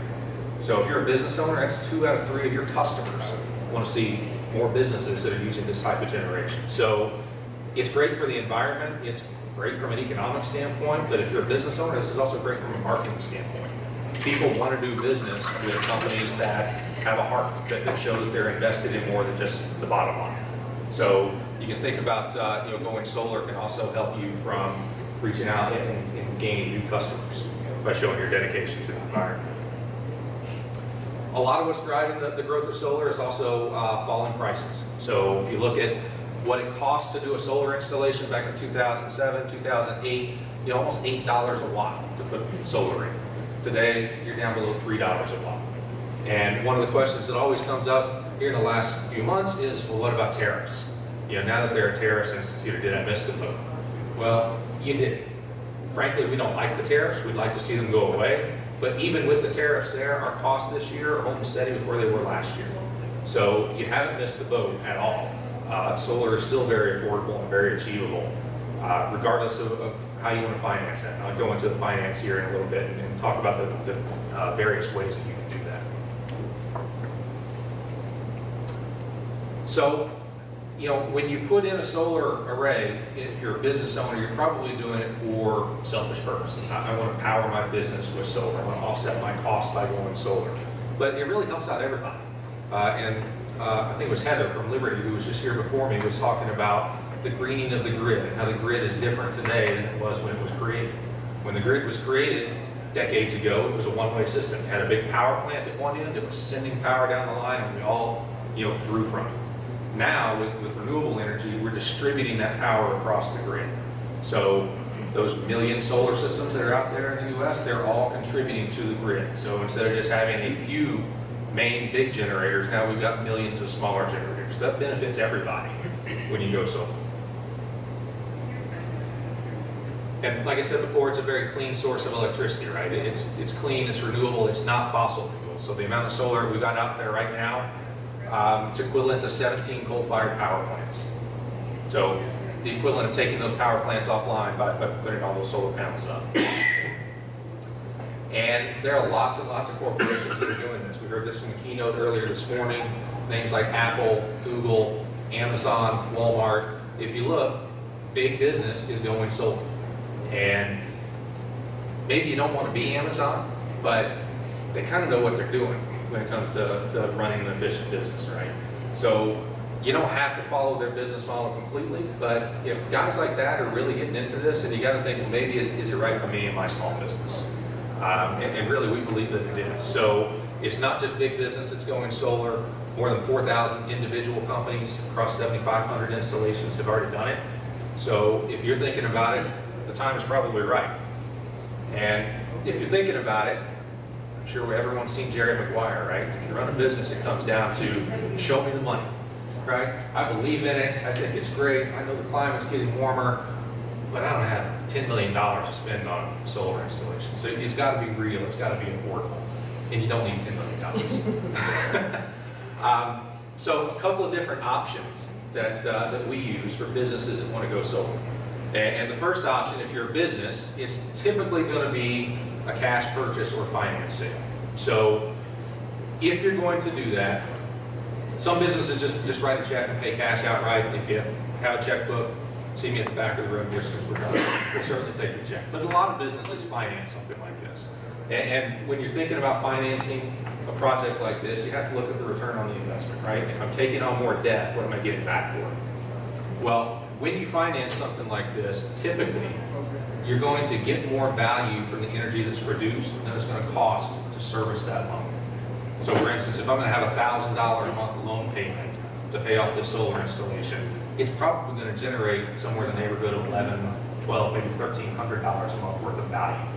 So yeah, I might be taking on more debt, but what I'm putting out every month is going to lower because I'm creating my own energy now.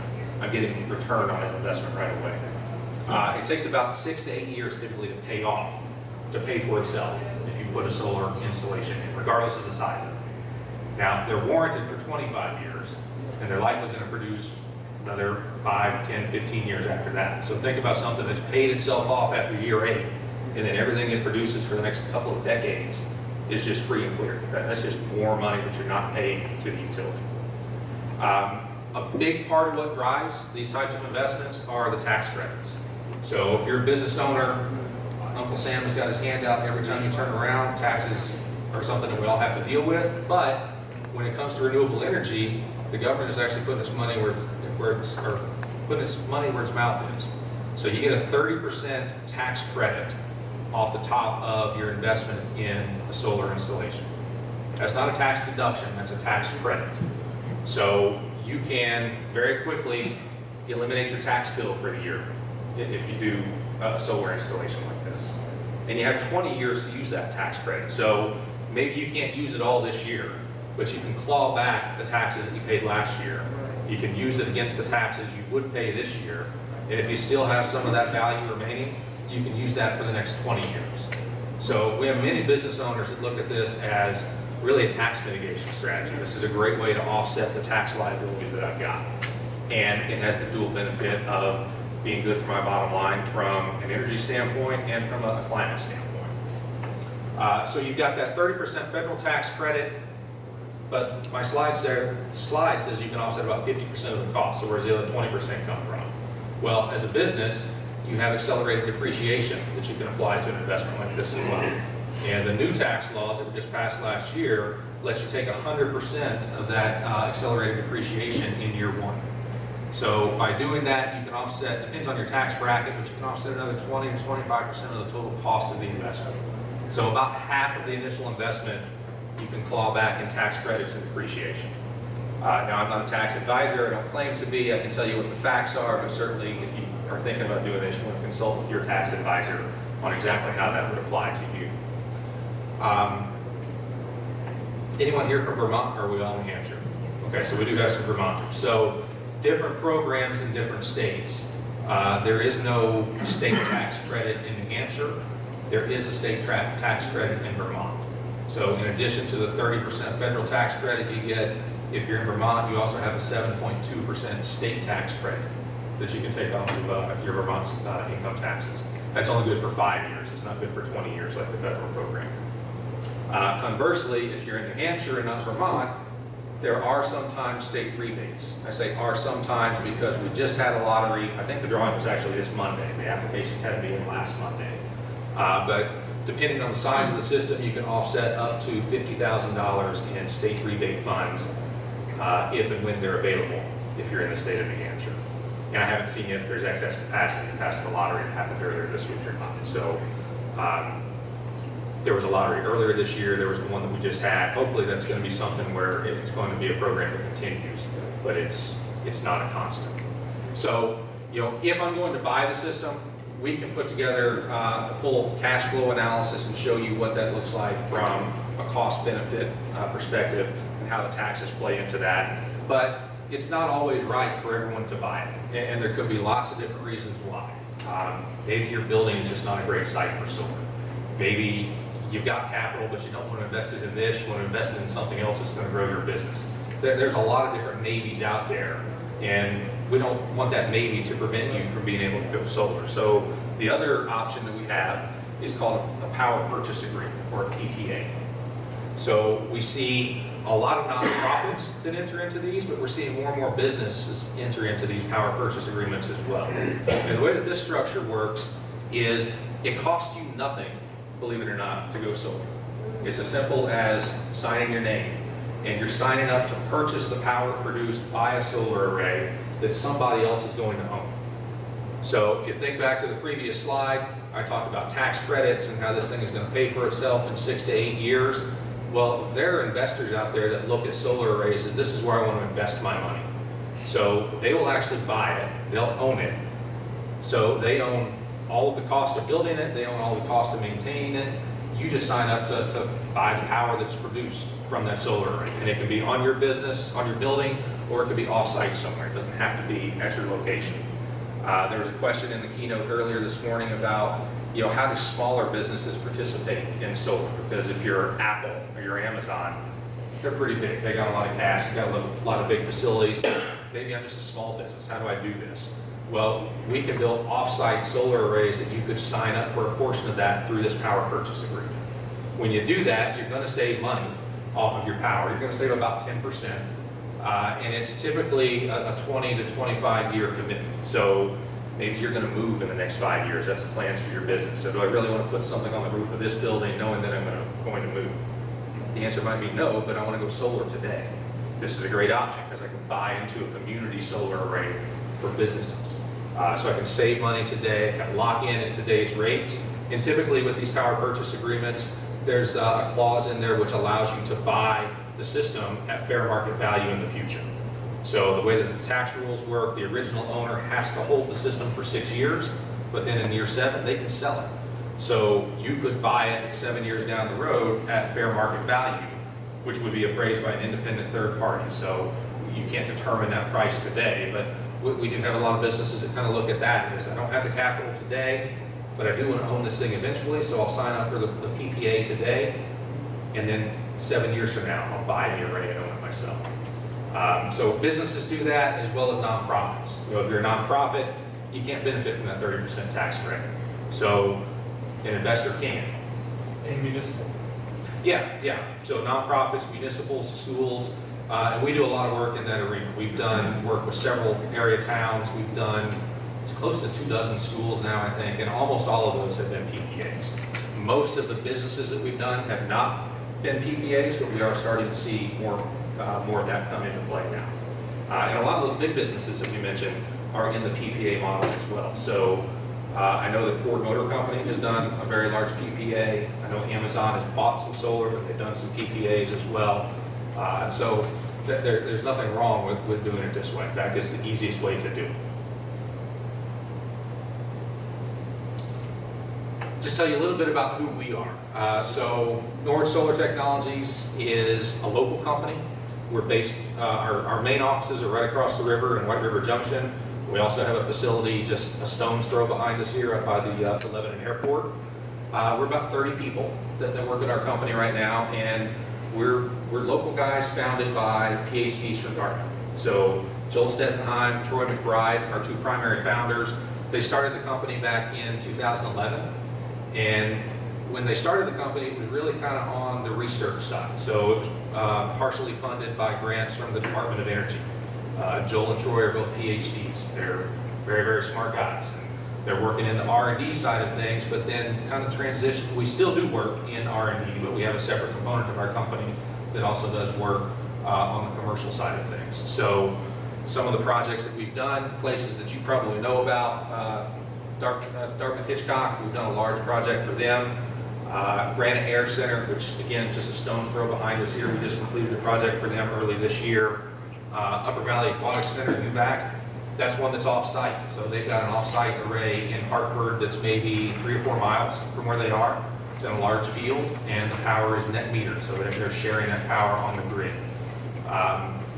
Prime Subaru just finished that up in White River. The housing development there, you see up on the top left, is still, well, it's not conceptual. It's designed and it's going to be built. So we're going to finish that project up probably sometime next year. But I could show dozens of other projects like this that we've done with small, medium-sized businesses, schools, municipalities here in the Upper Valley.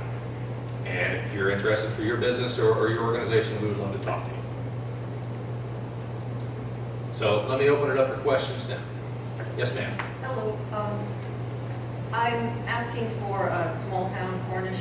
How necessary, how close to three-phase power is it to do a large solar installation?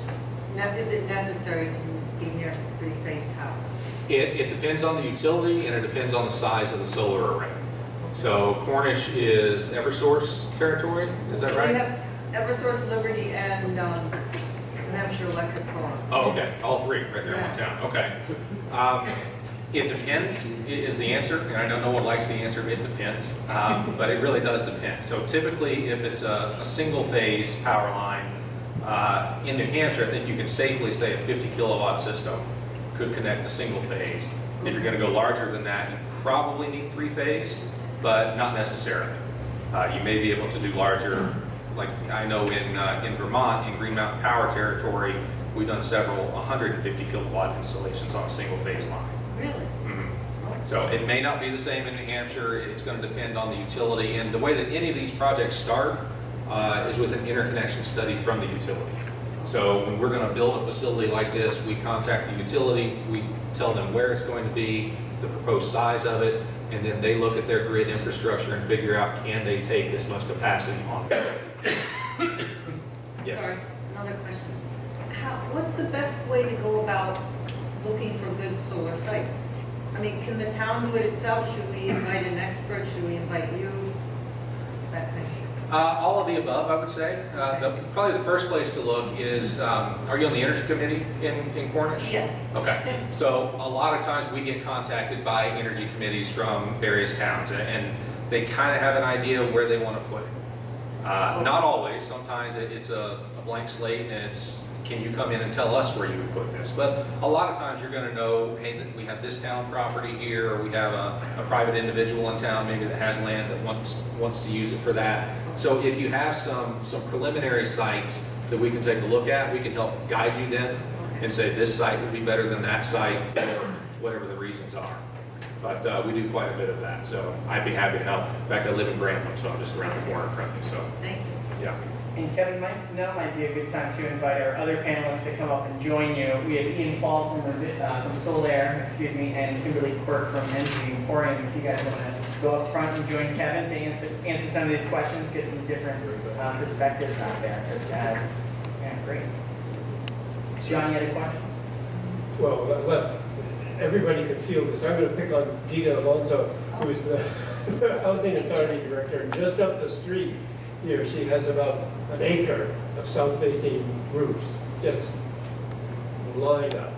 And so how should she start thinking about the appropriateness of putting solar on those roofs? Well, I think if you have a rooftop that you want to look at for solar, the best thing to do is contact someone like us that does that job, and we can come out and take a look at it and really tell you what the viability of that project is going to be. And, we have gone to you in the past, ran out of grant money at the time, but I was in that vein. You were talking about sharing power. Mm-hmm. So, for example, if we have like 2 high-rise apartment buildings within less than a mile of each other. Mm-hmm. How does that work? Like if we put it on one rooftop, can the other building benefit? Yeah, absolutely. Like The the way that, towers and Rogers House, I think, which is in downtown Lebanon. okay. The way that these solar installations work is there's a meter on every solar array that's built. And so you're accounting for the power that's generated on that solar array. The power is fed into the grid, and then you can get a credit on your bill that's somewhere else. So if you build it on building A, there's a meter on building A that says, okay, we produced this many kilowatt hours in a month. You can transfer some of those credits from building A to the meter at building B on their bills. The only caveat is you have to be in the same utility territory. So like in the instance of Cornish, if she's got all 3 utilities in her town, you can't build it in Eversource territory and transfer credits over to Liberty. Yeah, if you're in one utility though, it's pretty easy to do that. It does this is my question, does the utility, like Liberty in this case, actually transfer the credits to the bills? Because I haven't seen that happen. We don't. No, I didn't think so. So it's not quite like that. It's like, so basically, if you have those 2 different facilities, with each with a Liberty bill, or Liberty meter, this one can make all of the solar production, and this one gets the credits. But since you own both of them, you can decide where you're putting the money you get back from Liberty. So you're doing it more, in Vermont, they'll do it for you. Right. But in New Hampshire, we do it ourselves. Yeah. That's the only difference. Good point. We're more independent here. Try and make it sound positive. Good point. Yes, ma'am. In terms of an average solar panel, how long are they good for? A solar panel is going to have a warranted lifespan of 25 years, typically. And they do degrade over time, but it's at a very slow rate. So most manufacturers say that the degradation is going to be about 0.5% per year. And in terms of the overall look of the solar panels, or any attempt to clean them up, I guess? All kinds of attempts. So they're Yeah. sort of like satellite dishes, right? They're not a very beautiful thing to add to the landscape. Yeah. You certainly get varying opinions on that, right? Beauty is in the eye of the beholder. Right. But- I mean, the beauty, it's a beautiful idea. Yeah. There are some things like all black panels, so instead of being able to see all the little wires, and grids inside of them, it just looks like a straight sheet of black glass. Does that mean it can go between standing seam roofs and not see the It would still go on top of the standing seam, and you would see it, but it would be, instead of looking up there and seeing 1,000 little grid squares, you would just see a large black kind of rooftop. A really good example of that is the Ava Gallery's new structural building, arts building, and that's all black. So go by the Ava Gallery. Right? So they thought of making like roof panels or roofing and solar? Yeah, Tesla's working on roof tiles, and a lot of people have heard of them, and both roof tiles and there are like laminate solar that could go between standing seams, kind of like what you're talking about. They aren't taking hold in New Hampshire, in New England very much yet, and I think there's a piece about our weather is so much harsher than were they making these work in California or Arizona. But eventually, I think we will be seeing, there are some available, but that's like a trend to try to make them nicer, or is that not really looked at that much? I think, yeah, I think the trend is the aesthetics, and there's lots of different, some people are creating the glass panels on the side of a building, that just look like a part of the building. So we'll see more and more of that building integrated solar. It's just a lot more expensive to start, and over time it'll be less expensive. So Kevin, the PPA is really an interesting concept. I think the the toughest pill to swallow is that 25-year commitment to having something on your property. Right. Do you foresee that changing in the future, or is that The length of the length term? of time, the commitment that you We have seen a couple at 15 years that we've done, and you're right, 25 years sometimes is tough to say, wow, I'm really committed to this for the next quarter century. So we have seen some shorter ones, and there are different ways that you can structure it. The reason why it's typically that long term is because if I'm an investor coming into this with my own capital, I want to know that it's going to be a stable investment, right? So I need to know that I'm going to have a degree of certainty that I'm going to have that revenue flow on that project for a number of years. So that's why it's a long-term prospect typically. And then the second piece of that is, I think of technology, a good analogy is a cell phone. I'm not going to buy a cell phone and know that I'm going to keep that for 25 years. Right. But you want to buy a roof. I could buy a roof, you're For 25 years, right? So the technology changes, is that investor willing to upgrade in that 25 years, or is it pretty much set it and forget it? Well, the panels likely won't be upgraded over the next 20, 25 years, again, because they're warranted for that long. So I'd love it if my iPhone would last 25 years, but the reality is it lasts 25 months. By design. As soon as that contract's up, it's time to buy a new phone. This is a different type of technology completely. So and there's precedent for this, right? If you think back to one of those earlier slides, we started 40 years ago. So those panels are still out there producing 30, 40 years later. So yeah, when you think about it in terms of technology, that's a long time, but this is not technology like your computer or like your iPhone. So it is going to have a very long lifespan. But on the other hand, the inverters, where there's Right. a lot of technology and technology changes, do only have a 10-year warranty. And I know we recommend that you don't necessarily buy the extended inverter warranty because the technology will change. It's going to be worth looking at that. Yeah, so that part likely will change. Yeah. Be changed out from a hardware standpoint. Plus, the thing to consider is, panels are, rated from 310 watts to 355 watts. 5 years ago, they were anywhere from 250 to 300. Right. So, yeah, exactly. So in the next, 10 years, they might go up maybe 100 watts, but it's really not that big of a difference in terms of sizing the system and making sure that it's, offsetting what you're looking at doing. And then back to your other question, PPA, the other thing is you can actually buy the system outright at the appraised cost in 7 years. Right. So you're not actually locked into that 25-year agreement. Couple questions over here. Yes, sir. You said the PPA is basically a contract that I'm going to buy at no cost. I just agree that I'm going to buy, approximately 100,000 kilowatts a year, or whatever it is, at 90% of the utility rate. Is that what you're saying? Typically, that's how it would work, yeah. So Is that assignable to a third party if for some reason you reduce your power usage? yeah, there are ways that you can assign that. It would have to be approved, of course, by the owner of the facility.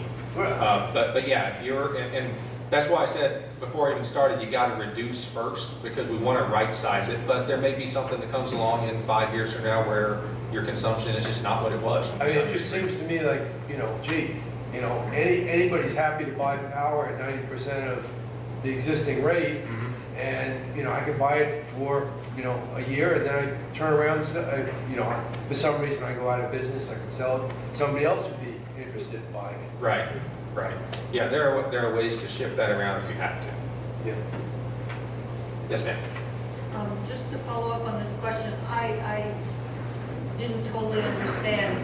I thought under a PPA, the owner of the building or the owner of this, the user of the system would pay just for the power used, not the power generated.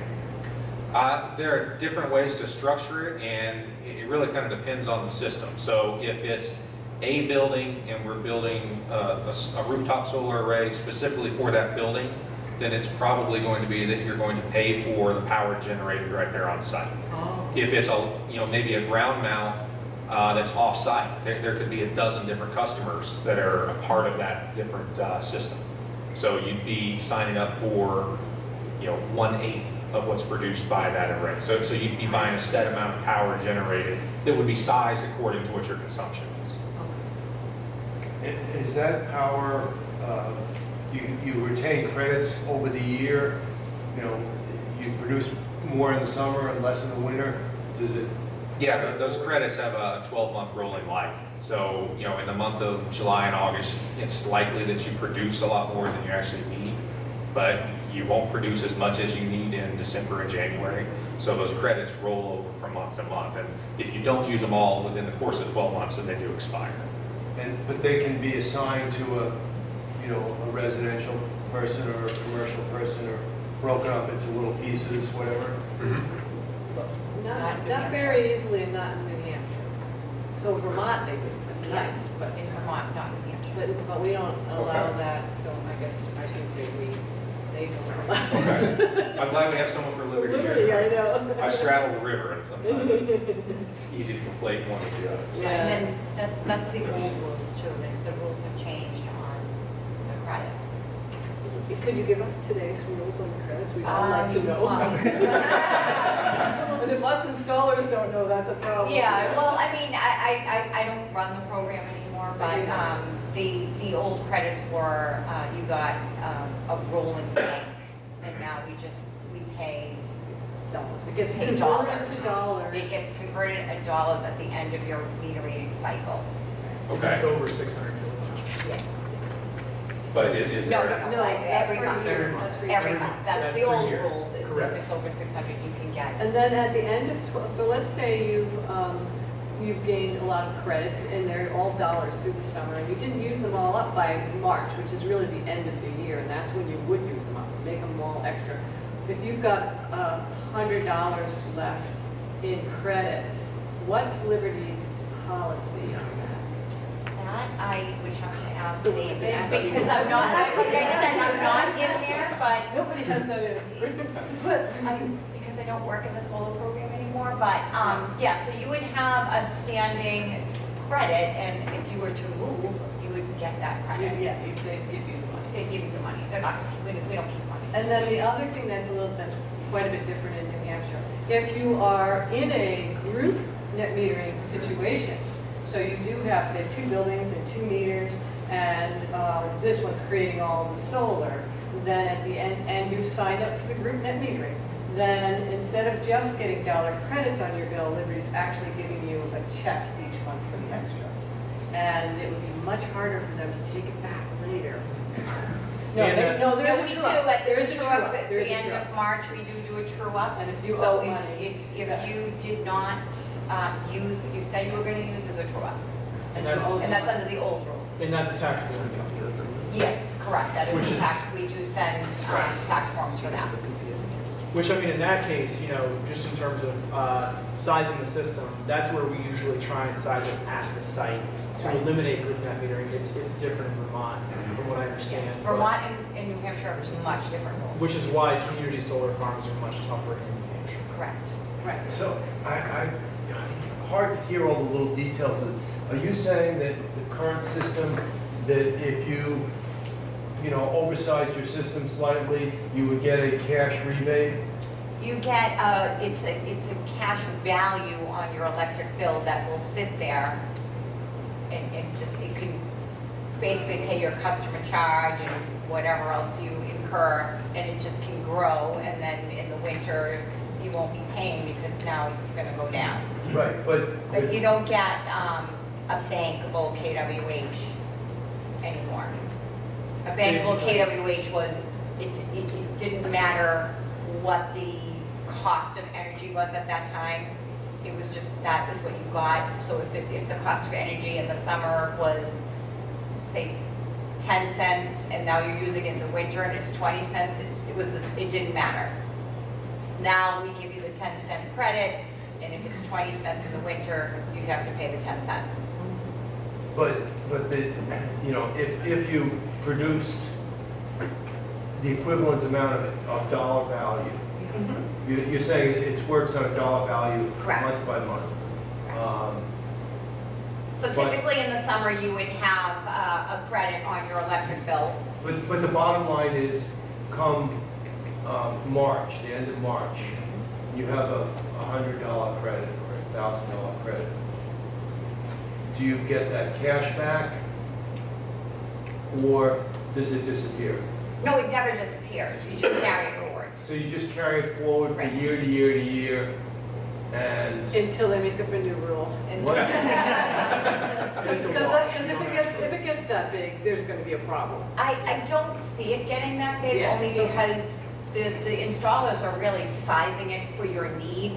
There's no need to size it bigger if you're not going to make anything off of that. Yeah, we're finding the sweet spot. That's Yeah. really. Or you could install a heat pump and start using up Yes, some of the... and that's what a lot of people say they're going to do, and we start sizing it more for what do you expect to have in your house?